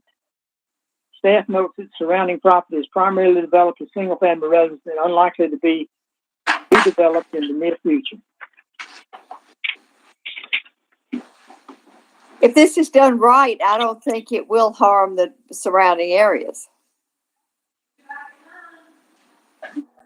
Back to parking, if you limit it to the amount of cars, that would help too. Right. While we're talking about parking again, are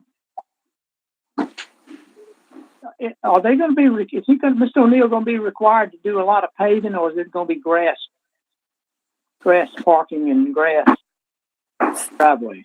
Currently, he has most of it, most of the parking area anyway, as grass. And that's going to require some additional scrutiny. That may come back to the Board of Zoning Appeals as well. Or Planning Commission, depending. Right. I would think that would really, a lot of paving would really change the character of the property and the house. That would be it would be terrible. I can understand having the handicap area paved, but the other, I just think that would be a shame to have required that to be paved. And you guys have the power to create a condition that would supersede other parts of the. Very good.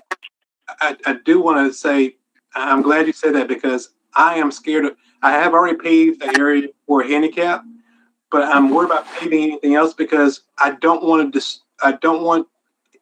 it not to be possible for archaeologists to come in if we detect there's something that's historically important for the city of North Augusta that we have actually covered it permanently.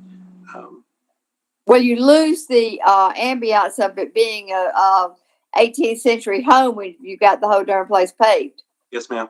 Oh, You're right.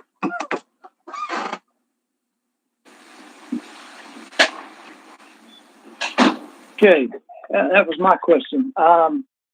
C, in granting special exception, the Board of Zoning Appeals may attach such additional stipulations, conditions, and safeguard that in its judgment will enhance the proposed special exception use and promote public health, safety, and general welfare. And staff, I think, has listed a few already. The Board of Zoning Appeals may approve and provide conditions for allowing conditional activities. We've already talked about that. I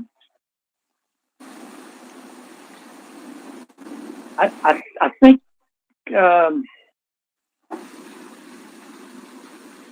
he's already got some that are, if you look at the following conditional uses are allowed on the site as indicated on the submitted site plan: temporary tent, outdoor arbor and patio, a dance floor that may be used for outdoor entertainment, or an area of the arbor and patio tent may be used. And a gift shop may be located within the residence, but he says right now he has no plans to do that.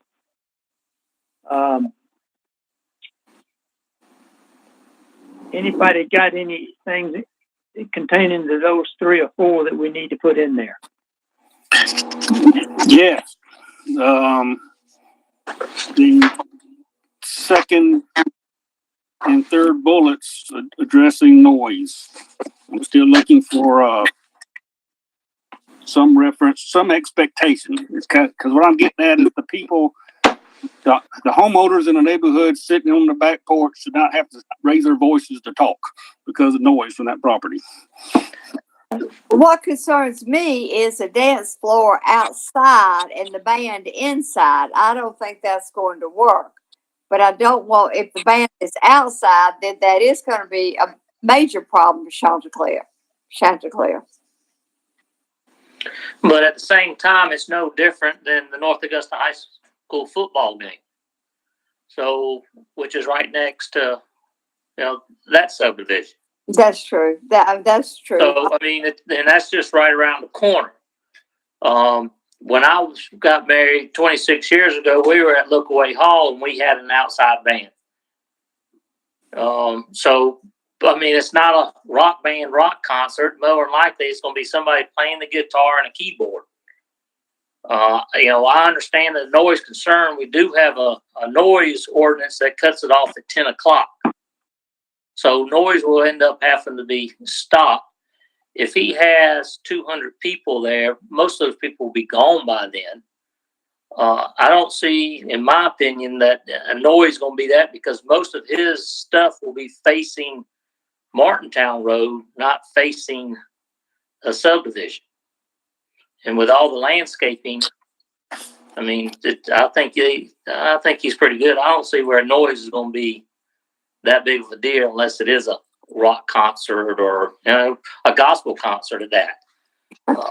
You got True, no offense to True North, but they're right upstairs and they've got 800 cars on a Sunday, people coming in and out. So you still got more people there and they're around the neighborhood.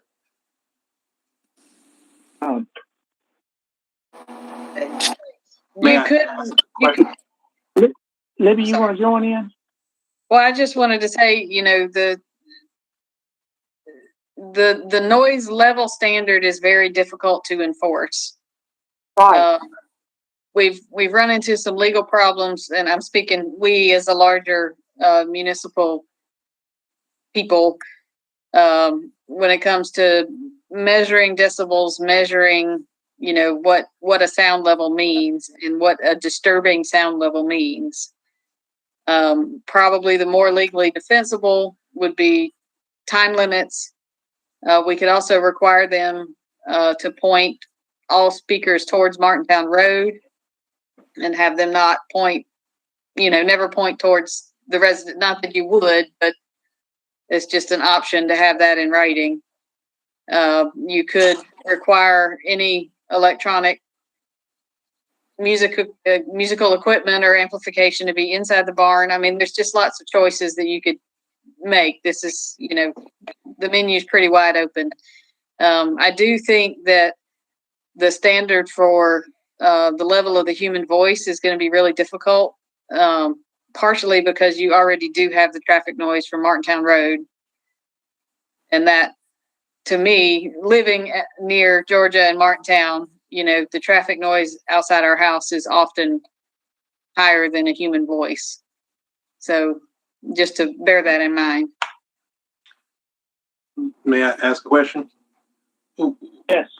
Would it be possible for me on the awning that I can put that wall that faces, or the side that faces the neighborhood, I can make that a solid wall that would give me a little bit more of an insulation quality, that I can kind of funnel that if there any sound. I know, Ms. Stallworth, you're concerned about the dance floor. Again, that wasn't me thinking that we're going to build this disco type of dance floor. I'm thinking that, your father and daughter, they're going to do their dance out there and remove tables out the way so people, if they want to. But we can, on the one side of that awning, make that a rigid wall that has more insulation qualities like the barn, that I can kind of keep sound from going that direction or deadening it, in addition to the bank of shrubbery that we are going to plant back there.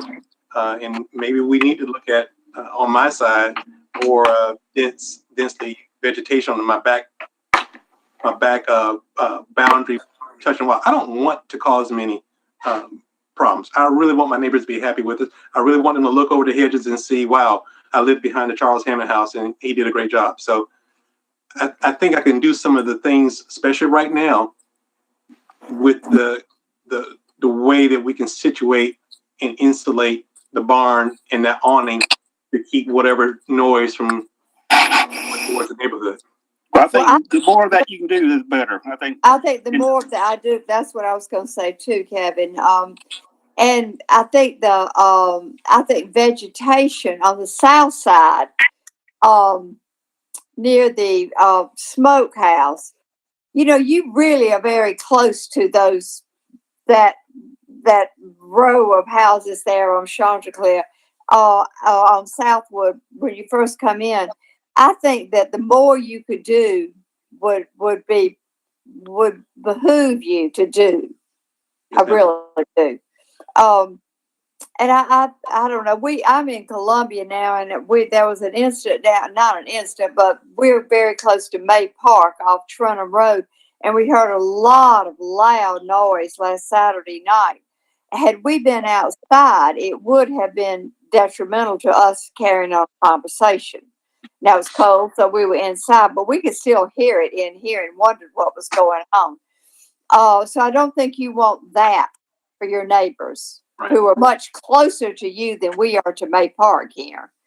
So I don't think a hedgerow on that south side would be detrimental to your landscaping or anything. They would probably appreciate it because they would feel more enclosed themselves. And I have Mrs. Stallworth talked to Miss Delia Newton, and she's directly affected by that side. And actually, she wants me to leave it open, but yeah, because it closes in her property. I said, Miss Delia, they might ask me to put an 8-foot fence there or a row of shrubbery. She said, I love being able to look across the landscape here, looking across the house.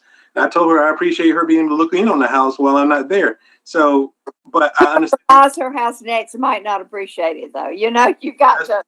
But that's wonderful of her to say that. That's great. Yeah, I told her, I said, if I can build a fence, I'll give her a gate. I missed the point. She wants to park cars in her lot and make a ton of money. Oh, is that what it is? She's a sweetheart. No, she's not doing that. Libby, is a side note, do you think the noise might be addressed in the new development code? No, the best place for any kind of noise restrictions is going to be within the municipal code, because that's not the development code is intended to regulate development. Once it gets past the development stage, we need it in the municipal code so that we can regulate it on everything else. All right, so then the second part of that question is, do you think he'd have any trouble getting that solid wall approved that he's talking about? I doubt it. I mean, that's a building standards question. That's just a matter of how you build it.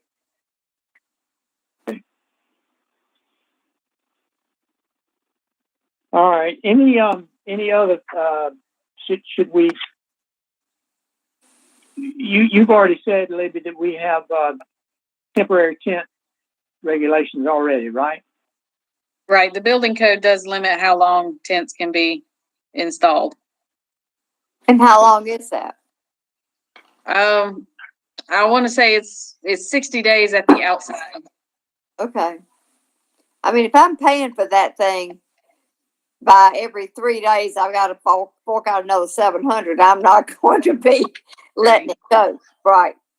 Well, and they're not made to withstand No. permanent installation. So if there is anything that he would like to install permanently, that would be required to be shown on a site plan. Part of what we were trying to do with the bed and breakfast text change that we did was if someone wanted to put up a tent, they needed a designated space to do that. So they're not out there putting it, all over the place and in places that may not be safe or in places that the fire marshal might have an issue or Right. something like that. And they would have to get a building permit every time they go to put that up over a certain size. So. Oh, really? Yes. Okay, good. Anything else anybody might want to put on if this is passed? I think, I think this was a great idea. His count of 250 or so, I think, is a little high. No offense, Mr. O'Neill. I hope you can get it. But, on more or less on a, 2, maybe 3 people per car. 2.5 would be a good number, which would probably put it there close more to 150, 160. Would probably be a little more doable without having to take that chance of somebody going around the corner into the subdivision or trying to jump the curb and park or so forth. So I think that would be my only concern would be his quantity, whether we help him limit, 160 people, 175 max for his extracurricular activities. In my opinion. How about if we move it up to 200? I think 200 is too many. I really do for that space. I think that's too many. I think we need to set a time limit. What's that? You saying 250 or 200? 200. I think that's too many. I think we ought to cap it at 175 and have a 10 o'clock or maybe. I think 9 o'clock is unreasonable. I think 10 o'clock. It's over at 10 o'clock. And from my experience, well, I'm old. I'm ready to go home for then anyway, but I'm old. And you live with 175, Mr. O'Neill? I'm not sure who's going to come count them. Well, I mean, and honestly, I would defer to your judgment because this is for you. I mean, who would come to your wedding? The one lady that asked me if I can accommodate, and it was right there in that range between 175 and 200. She knew how many invitations that she was going to send out. That's the part that just worries me about that. If I rent it out to you, your daughter, your family, Mrs. Stallworth, how many invitations do you want to send out and how many people actually come? And do I need to come over there and count that? I would hate to come over there and tell you you can't have your aunt show up unexpectedly because that's beyond our count. Well, I have had 2 girls that gotten married, and we wanted one reception. We tried to have one reception at the old government house and down on downtown, and they couldn't accommodate the number of people we were expecting. But so we knew that, right? We knew that before we sent out one invitation, because you have to, when you send out the invitations, you say, as you know, where the reception is going to be. So we knew then we couldn't use the old government house. So we knew that up front. Mm-hmm. See what I'm saying? You know that before you send out the invitations, because in the invitation you say where the reception is going to be. So somebody comes to you and says, I want a wedding here, and you give them the specifics, and they say, well, I was going to invite 300 people, and so I can't have it here. Right. Yeah, definitely. And yeah, and I would think that number would actually be a threat to the house. So anyway, right. You don't want all those people trampling through. I don't, because we're talking about them parking on the grass, and I understand they park on the grass. I got to go back through there and probably put dirt down and reside it and protect the grass. But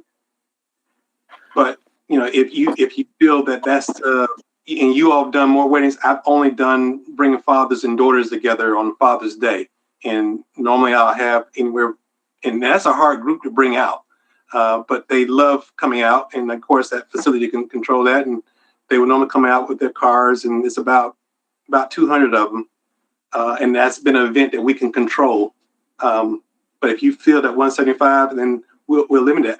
I was hoping that we can capture some of the traffic that goes to Harlem out there, the barn weddings. Right. Here, we can keep our citizens here in Augusta, in North Augusta. But if you feel that way, then yes. My idea would be 175, and I think that's a nice size wedding. And then a time limit. I think 10 o'clock would be. They have to leave by 10 o'clock, and I tell you what, you close down the bar and they vanish. So, I would agree with the 10 o'clock.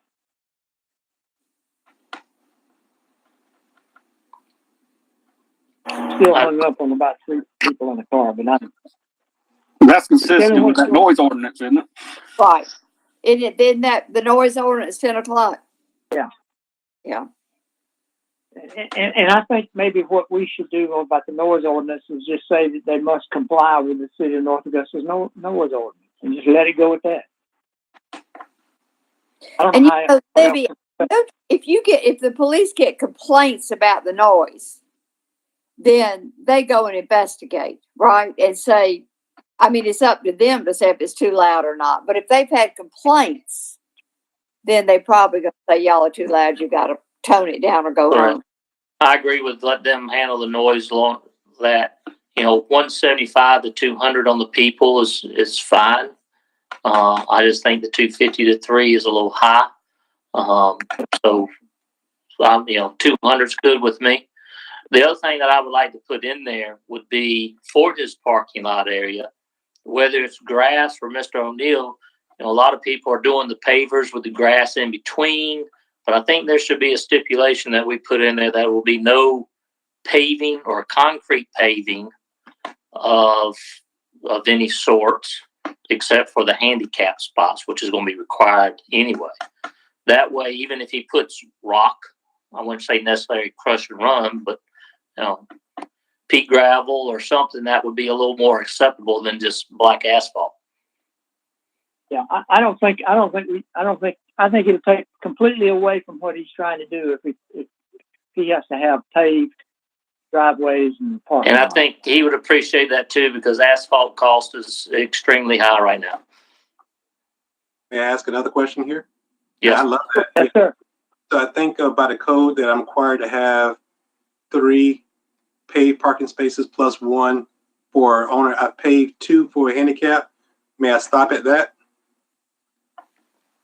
I don't know. Where I think what you show for where your handicap is, those couple of spots that are kind of basically back behind the house, I think those would be fine. I think it looks like you can get 3 or 4 over there where the handicap parking is. We've poured 2 very large ones to accommodate one pad that can accommodate 2 handicap vans. It's a very large piece, and we had to change the way it's positioned so we can get that van in there. And we parked out if you can advance that, if we can go to that site plan, with the shows. I got it. So where it says new handicap parking, we have placed it there. The orientation is pointing towards the cemetery versus towards the barn, because we didn't want anybody to try to back up and perhaps hit the barn with the van. But we've already had those two. So if you, I would love to stop there, but I had in mind to pour another slab to get the two more spaces on the right side of the barn. What we'll have to justify there will be whatever they are going to require as far as number of handicap spots. So if the code tells you that you need 20 of them, you don't have to pay for 20 of them. Okay. If they say you can get away with two's fine with me. Okay.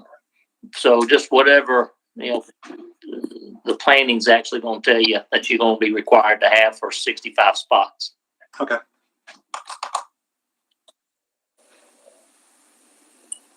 Can we stipulate that it be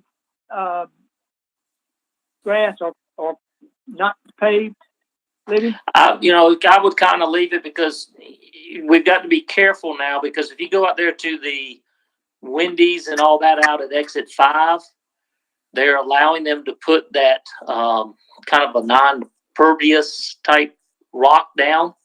Some of them have pavers with gravel in the middle of it. Some of them have just a very coarse concrete type asphalt painted where it doesn't look so black. But that still takes away. I've seen they make brick pavers that grass can grow up through them. I guess you can look like circles. That will help so no cars get stuck in which I think you would want to do. That won't get stuck if you have a rain event. I would do something of that nature, but no blacktop or poured concrete. I think you need some type of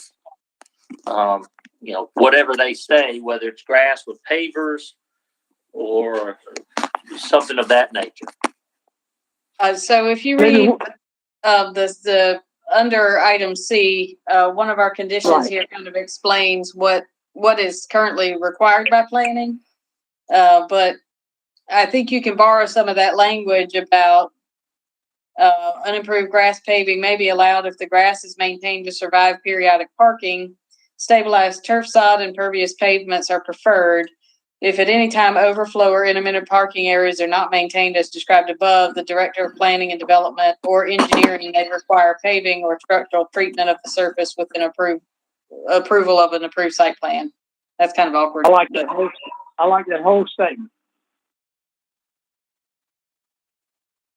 That works for me. And like I said, you see what Augusta National does with their grass parking lots. I mean, they hold up pretty well. So, Right. It's like a gravel. I've been asking them what's their technique. They won't tell me the recipe, but well, from what I can tell, what I've seen, they lay down a gravel and then they lay down a light sand and then roll sod on top of it. So, but yeah, I think you probably need something a little more sturdier, because if we do have a rain event, then you really got a big problem. So, but I'm with you, Liz. Thanks for pointing that out. But can we leave this up to him with the stipulation that it be no solid concrete, no solid pavement? I mean asphalt. That we leave it up to him, but that perhaps, Mr. O'Neill, after you have an event or two, you might then see what you would need to do. I mean, I don't know. I'm just trying to not have you spend a lot of money. yes. You might not need to. But I think what we do need to stipulate is no asphalt and no concrete. So, and we already have poured a concrete slab for handicap. That's right. I mean, you got to do that. We have to do that for Americans with Disabilities Act. You have to do that. Yeah. So we don't have any control over that. Okay. Well, you can make the condition that there's no asphalt paving except for where required by federal law. Right. Or for ADA access. Yeah. No asphalt or concrete except for required by the ADA. Right. You got that right, Kevin? Kevin's got that. I'm working on it. Anything else anybody can think of that we need to? Now, the time limit is 10 o'clock by city ordinance, right? Yes. So we don't need, or do we need to say per the ordinance? I would recommend that you say that as part of one of the conditions, just for clarity.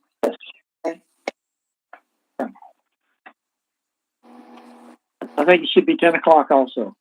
And we Right. put it in stipulation. Can I ask one more question? Yes. For Miss And I think we go ahead. for Miss Delia Newton, who and I'm thinking about Miss Stallworth, your comment. Can you have it where while she's in that property, if she wants that area to remain open, that we can, and if she does sell her property, then I can. I would hate to close her in, especially when she wants to. Sure. I mean, I'm fine with that. And I mean, I wouldn't want to see a fence there, but I think, some, whatever, Laura Pedlums or Leland Cypress or whatever would anything that's going to be dense enough to, muffle the sound, I think is useful. But if she doesn't want it, as long as she owns the property, I think that's fine. Maybe what is that acceptable to do something like that, or is that?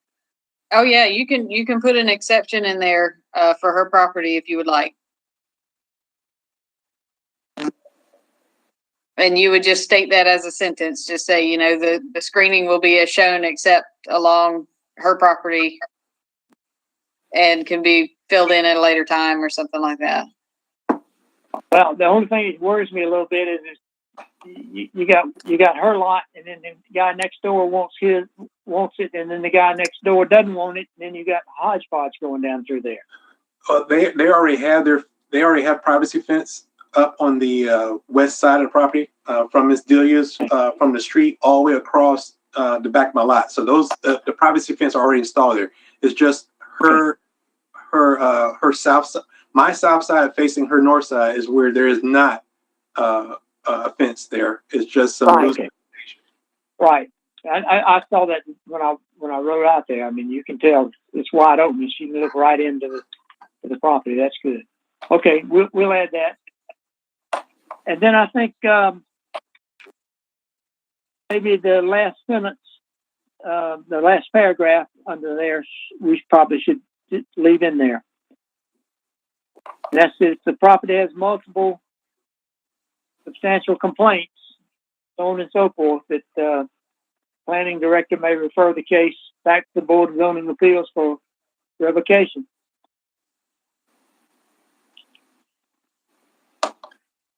That reasonable, Libby? Yeah, I would request that you pick a number because I need the standard to work towards. Oh, Okay. what about 5? Yeah, it could be. I mean, it could be 5 within a 12-month period. It could be 3 total. That's. Let's give them the benefit of that. Let's go with 5 in a 12-month period. Would we revoke it, the special exception, or just amend it We somewhere? can go back to it, look it over again. Is that right, Libby? Yeah, you would have the option to revoke it. Or amend it? An option. But Yeah. it's not. It would come back to the BZA, but some of the options would be to revoke the whole thing. Right. Yeah, and you could change that language to revocation or review or revocation and amendment of the special exception. And is there any way that you can offer some protection to us from neighbors who do I not was just like about to say the same thing. After I think about it a minute, if I really didn't like what you were doing, I'd call 5 or 6 times every time you had one. Or is this, Libby, it's got to be 5 different complaints. I mean, I Well, don't know. I want to think- protect Mr. O'Neill too. yeah, and that's what I was working towards with the substantiated complaints. Okay. Right. Yeah, substantiate. All right. In other words, public safety comes out and says, yes, problem. If they say no, then that can't. That would kick that one out. Like if we had, if noise was generated after 10:01 and public safety had to come out there, that's something a little bit better I have control over, because I can tell people, hey, you have to be gone at 10 o'clock. You need to be shutting down at 9.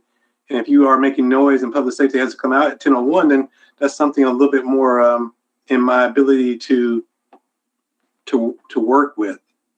But if we're doing it's 2 o'clock in the afternoon, and you have the children over and they're having a birthday party, that I know some of the neighbors may not like kids, but I don't know how else during regular time periods, regular, not say business hours, but regular times for instance, while we're working on the house, I shut my guys off and we're not making any more noise after when it gets dark, just out of respect for neighbors. But it's something a little bit more quantitative I can control. Well, it says related to noise, light, or traffic congestion is outlined in the municipal code.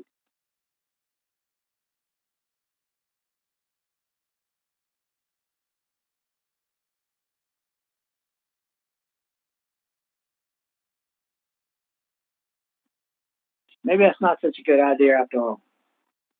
What's that, Wesley? Putting that paragraph in there. If there are complaints, the city is going to handle. But don't you think we need? I'm worried about that homeowner saying, "Well, y'all didn't even consider what I was saying about, we complaining, nothing happens." Well, yeah, it hasn't happened yet because there's nothing going on yet. Well, no, I mean, but he would say later, I complain, nothing happens. You say, well, you hadn't complained enough, or what? I don't know. I mean, I don't want to disturb, to do whatever that would be detrimental to Mr. O'Neill's plans, but at the same time, I do think we have to look at what the homeowners are saying just to avoid problems later down the line. Well, then I'll go back to the paragraph again, and the way it's written is fine. We just need to put a number in there and that doesn't necessarily mean that the planning director is going to send it back to us. It said the planning director may refer the case back. That's right, exactly. 5 and 12 months, 6 and 12 months.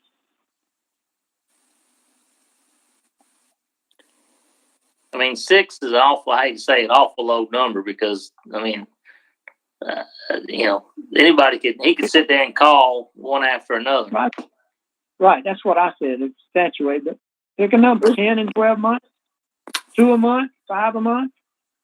And it could be. I would just say that it could be that I provide the planning director that even if it's not me, if it's many years down the line, that we could provide a report to you saying that these were the complaints that we got. This was the situation that public safety reported on, and we don't find those to be substantiated, or we don't find those to rise to the occasion of needing any intervention. But it would be up to the Board of Zoning Appeals to review it. It would be something that it wouldn't just be the director saying ignoring their complaint. And the board, whoever was on the board at that time, they say no, that's not. They're not substantiated. There's nothing wrong with what they're doing. Right. So how should we word this, Libby? So I put it in there as substantiated. I realize that that's a little bit Subjective. Yeah. Trying to keep us out of legal trouble. Yes, ma'am. Right. But I mean, you could also open it up to, the neighbors could appeal to the Board of Zoning Appeals at any time, and you could re-review what's happening. That may open us up to having somebody here once a month to come tell us about it, but would provide an outlet. But will they have to pay for that? Only if you make it similar to an administrative appeal or something like that.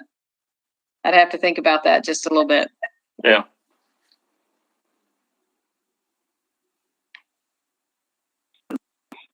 Because at any time, any affected party can appeal my interpretation of pretty much anything that I do. Yeah. And we do charge for that. Well, then I think if you charge for it, I can tell you that'll cut down just somebody wanting to be a nuisance.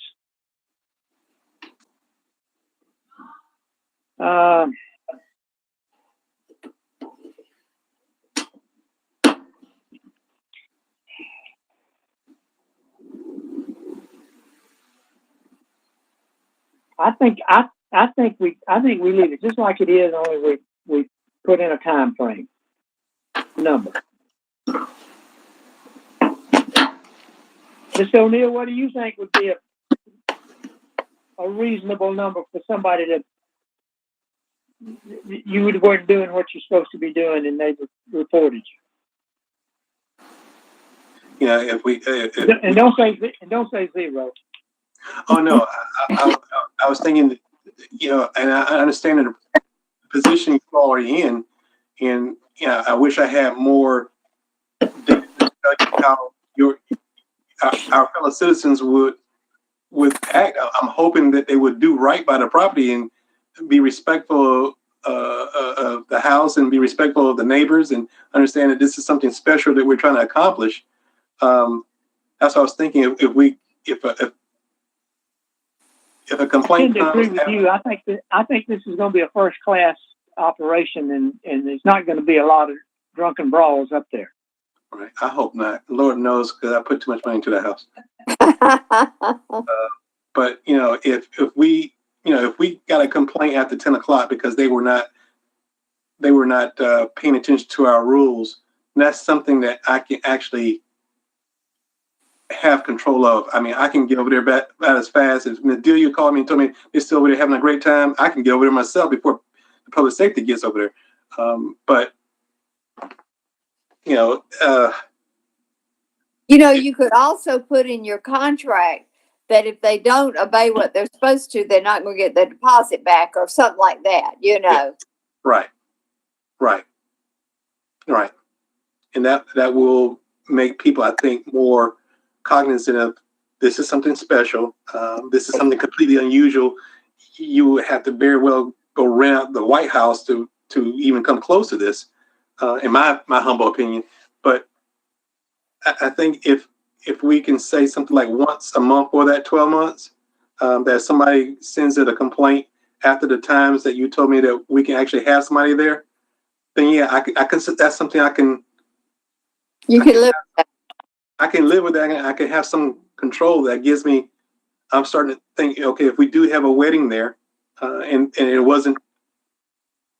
I'm thinking most weddings gonna be in the daytime, but sure, somebody. I'm hoping the reception activity we can send downtown North Augusta. That I'm really hoping that we just have somebody who wants to have the ceremony at the house, and that we can push the really fun activities downtown. But for somebody who's really small event and they just want to linger at the house, or maybe they have rented out the house for the weekend to stay in the house. We only have 6 bedrooms, so it's not like we can accommodate a lot of people in the house. Right. I think in me being able to tell them, you have to be quiet after 10. Yes, enjoy the garden, walk around, be quiet, just talk to each other. Right. I can do that for you until I understand. What is the appeal? Do we actually have a good number of people who really want to use the house as that's something old when they get married, something new, something old. I'm hoping the house will. So that's what I'm thinking on that off the top of my head. But I think you've done a beautiful job there, and I'm so proud of it. Kevin, you or Jim, either one have any ideas?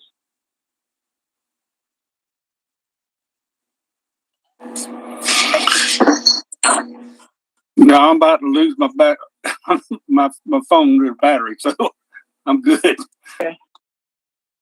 So Jim, you I'm got good as a well. good number? I think, I was actually thinking at least 2 complaints a month. So I was thinking more towards 24 and see, that, which is more, because if he has one event a month, if one person complains, it's really not that bad. But if 2 or 3 more people complain, then it's an issue. So that's why I was coming up with, 24. So I hate to screw things back up. I just kind of, you can always have one guy just sit there and bitch because he don't have anything else to do. Right. And that's going to happen probably. Yep. But that would get us alert. I don't want to get one complaint. I don't like a complaint in my office. I mean, one customer says anything, I'm on it. That's something. I stand by my name. I want my name to be associated with people trying to do the best they can for the community. So yeah, if I get a complaint that one month, that's going to make me more aware of, not getting 2 in that month. Right. God, do we really have to have this bullet in there?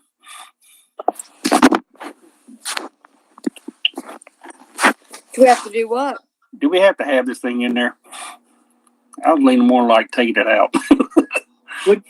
Wouldn't the city actually control that without it being in there? Maybe. I mean, we would hold them to the same standards we hold everybody else to, regardless. It was just put in as an option for your consideration. I just leave it out. I agree with Kevin. I thought we ought to have it, but now I agree with it.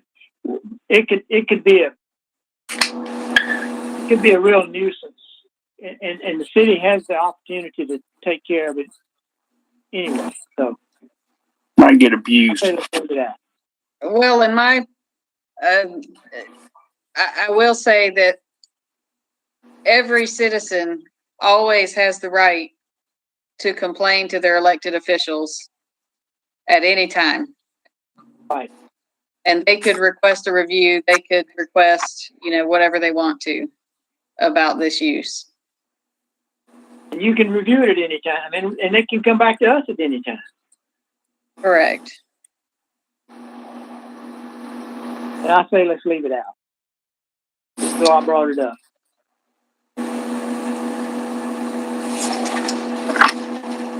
Anybody else have anything else before I ask for a motion?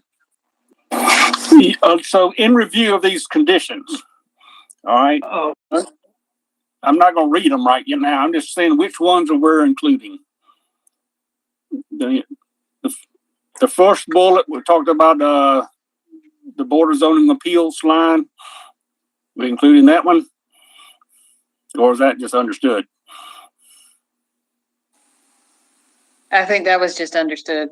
Okay. Yeah, that's just understood. All right. Then we have the potential conditions could be, and then you got 2 bullets, then you got 3 or 4 sub bullets. All those are in there. Take out the one about the gift shop. Yes. Okay. The bullet on the paid parking, that whole section is included.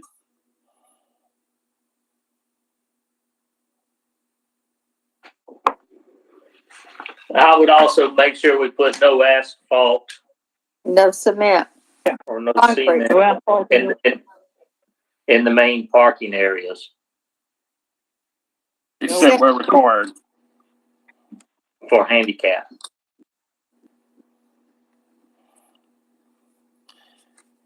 Okay, I'll add that. Okay. No concrete or asphalt. All right. Then we added a bullet regarding screening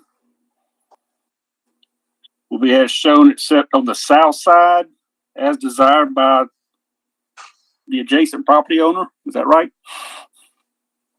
Yep. Correct.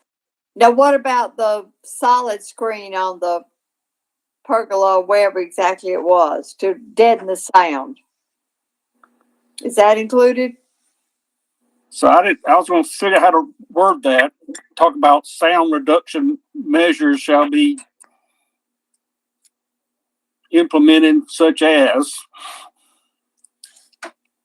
And that's solid. Probably to accomplish what I think you're asking of me, it would need to be on the west side and the south side to box it in and focus it on the street.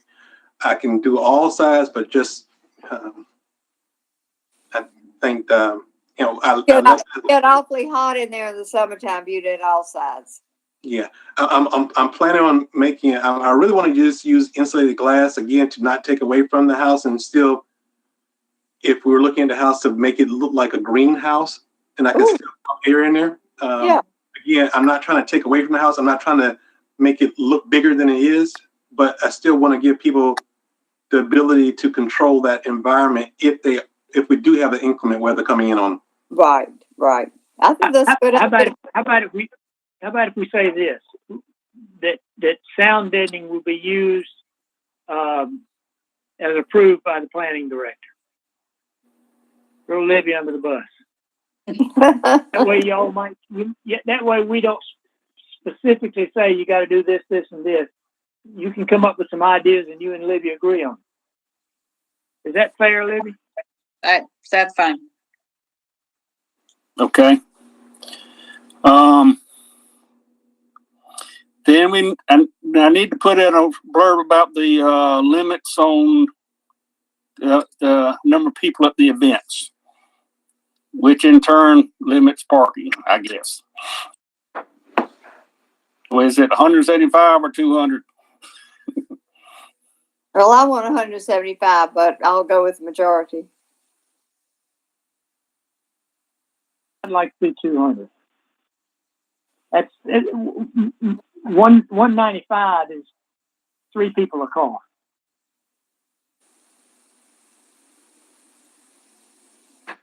Yeah, 200's fine. Okay, nice round number. 200 people. And we expect you to go count heads every night. Right. We want their names. All right. And don't double count. And then I added a line about the time limits on events will end at comply with city ordinance currently at 10 o'clock p.m. Mm-hmm. I think that's all my notes. And then we're not doing the last bullet. Okay? All right, let's hear it. All right. Oh, for a motion. All right. I got one, I think. All right. Based on the findings previously discussed and voted on, I move that application ZE 20-001 Hammond House Bed and Breakfast, a request by the Charles Hammond House LLC for a special exemption pursuant to section table 3-2 and section 4.7 of the North Augusta Development Code to allow use of bed and breakfast / event rentals to be granted with the following agreements, conditions, stipulations, or directives. All right. Number 1, all site plans must meet the requirements of the development code as outlined in this report. Number 2, the following conditions uses are allowed on the site as indicated on the submitted site plan. I guess 2A, temporary tent. A tent may be erected temporarily at the indicated location with proper permitting by building standards and the fire safety officials. It's 2B. An outdoor arbor and patio may be used for outdoor entertainment, but may not violate the requirements for noise, light, traffic, or other conditions detrimental to neighboring residents. 2C, a dance floor may be used for outdoor entertainment. An area or an area of the arbor / patio or tent may be used, but may not violate the requirements for noise, light, traffic, or other conditions detrimental to neighboring residences. And then 3, paid parking shall be provided as required by Article 12 of the Development Code. Per Table 12-1, Use 2.1, this would be a minimum of 0.5 spaces per guest room, plus 1 for the owner, and a maximum of 1 per guest room and 2 per owner.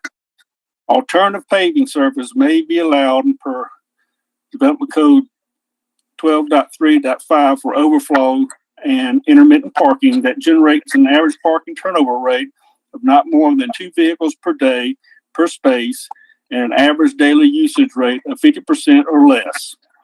It's from the Development Code 12.3.5.2. Unimproved grass paving may be allowed if the grass is maintained to survive periodic parking. Stabilized turf side and pervious pavements are preferred. If at any time overflow or intermittent parking areas are not maintained as described above, the Director of Planning and Development or Engineering may require paving or structural treatment of the surface with approval of an appropriate site plan. You are adding no asphalt or concrete paving is allowed except where required in the main parking area. All right, then we add number 4. Sound reduction measures shall be implemented as approved by the planning director. And number 5, screening will be as shown except as shown on the as shown on the south side. Let me go back, reword that.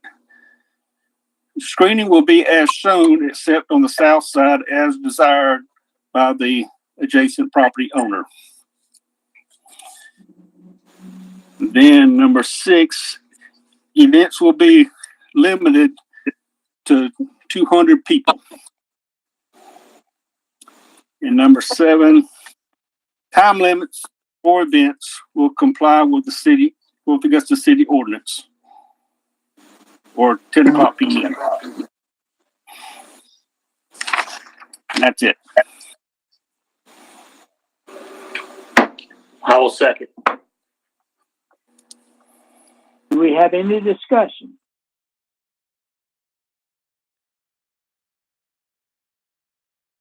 Hearing none,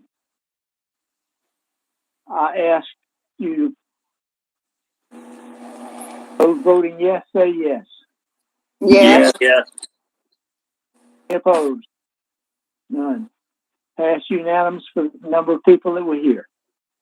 Mr. O'Neill, thank you on behalf of the city for doing what you're doing. We really appreciate you restoring this old house. So appreciate Too you all. many of them get torn down. It's a beautiful house, and when I finish, I hope everybody can come over and enjoy it. Feel free to come on by. We're typically always there trying to get it finished. So, thank you. Thank you.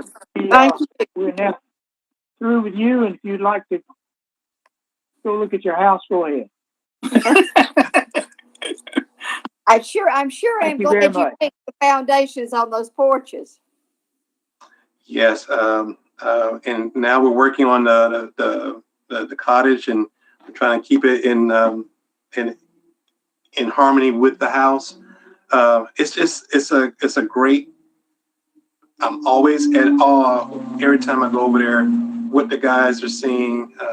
We're installing a fire suppression system to protect the house. So, and of course that's going to be in the code to work with. So again, we're trying our best to to restore and preserve and hopefully last another 200 years.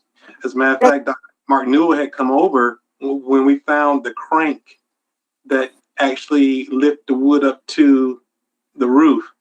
And Wow. in the history of the house, Dr. Newell said we actually may be sitting on one of the few pristine colonial tools that's still existing right here in North Augusta. That's great. So that is, yeah, I'm constantly humbled. And sometimes I say, my God, maybe we need to turn over to the national parks and service park to make them, just because it's just that special. It really is.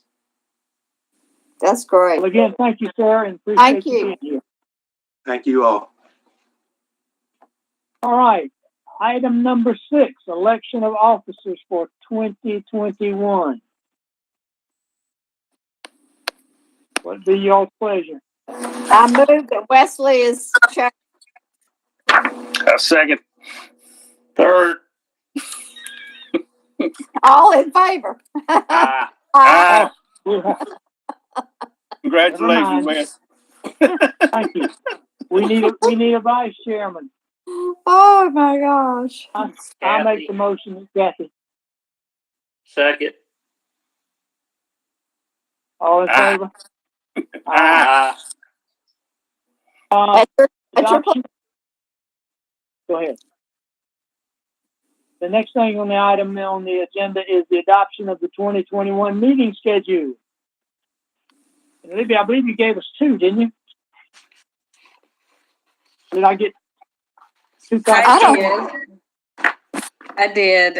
So this past year, we experimented with using the second Thursday as we are here tonight. And this year, I've given you the option again. I would request that you consider going back to the first Thursday, just because the toll on staff has been greater than we imagined. With the number of planning commission items that we have coming in, having the BZA agenda preparation so close to the planning commission, it's been really difficult. When did they meet? On the 3rd? They meet on the third Thursday.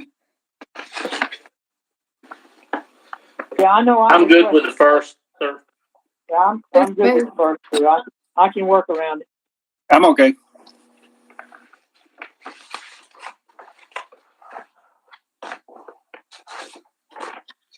Okay, so do we need a motion to adopt it?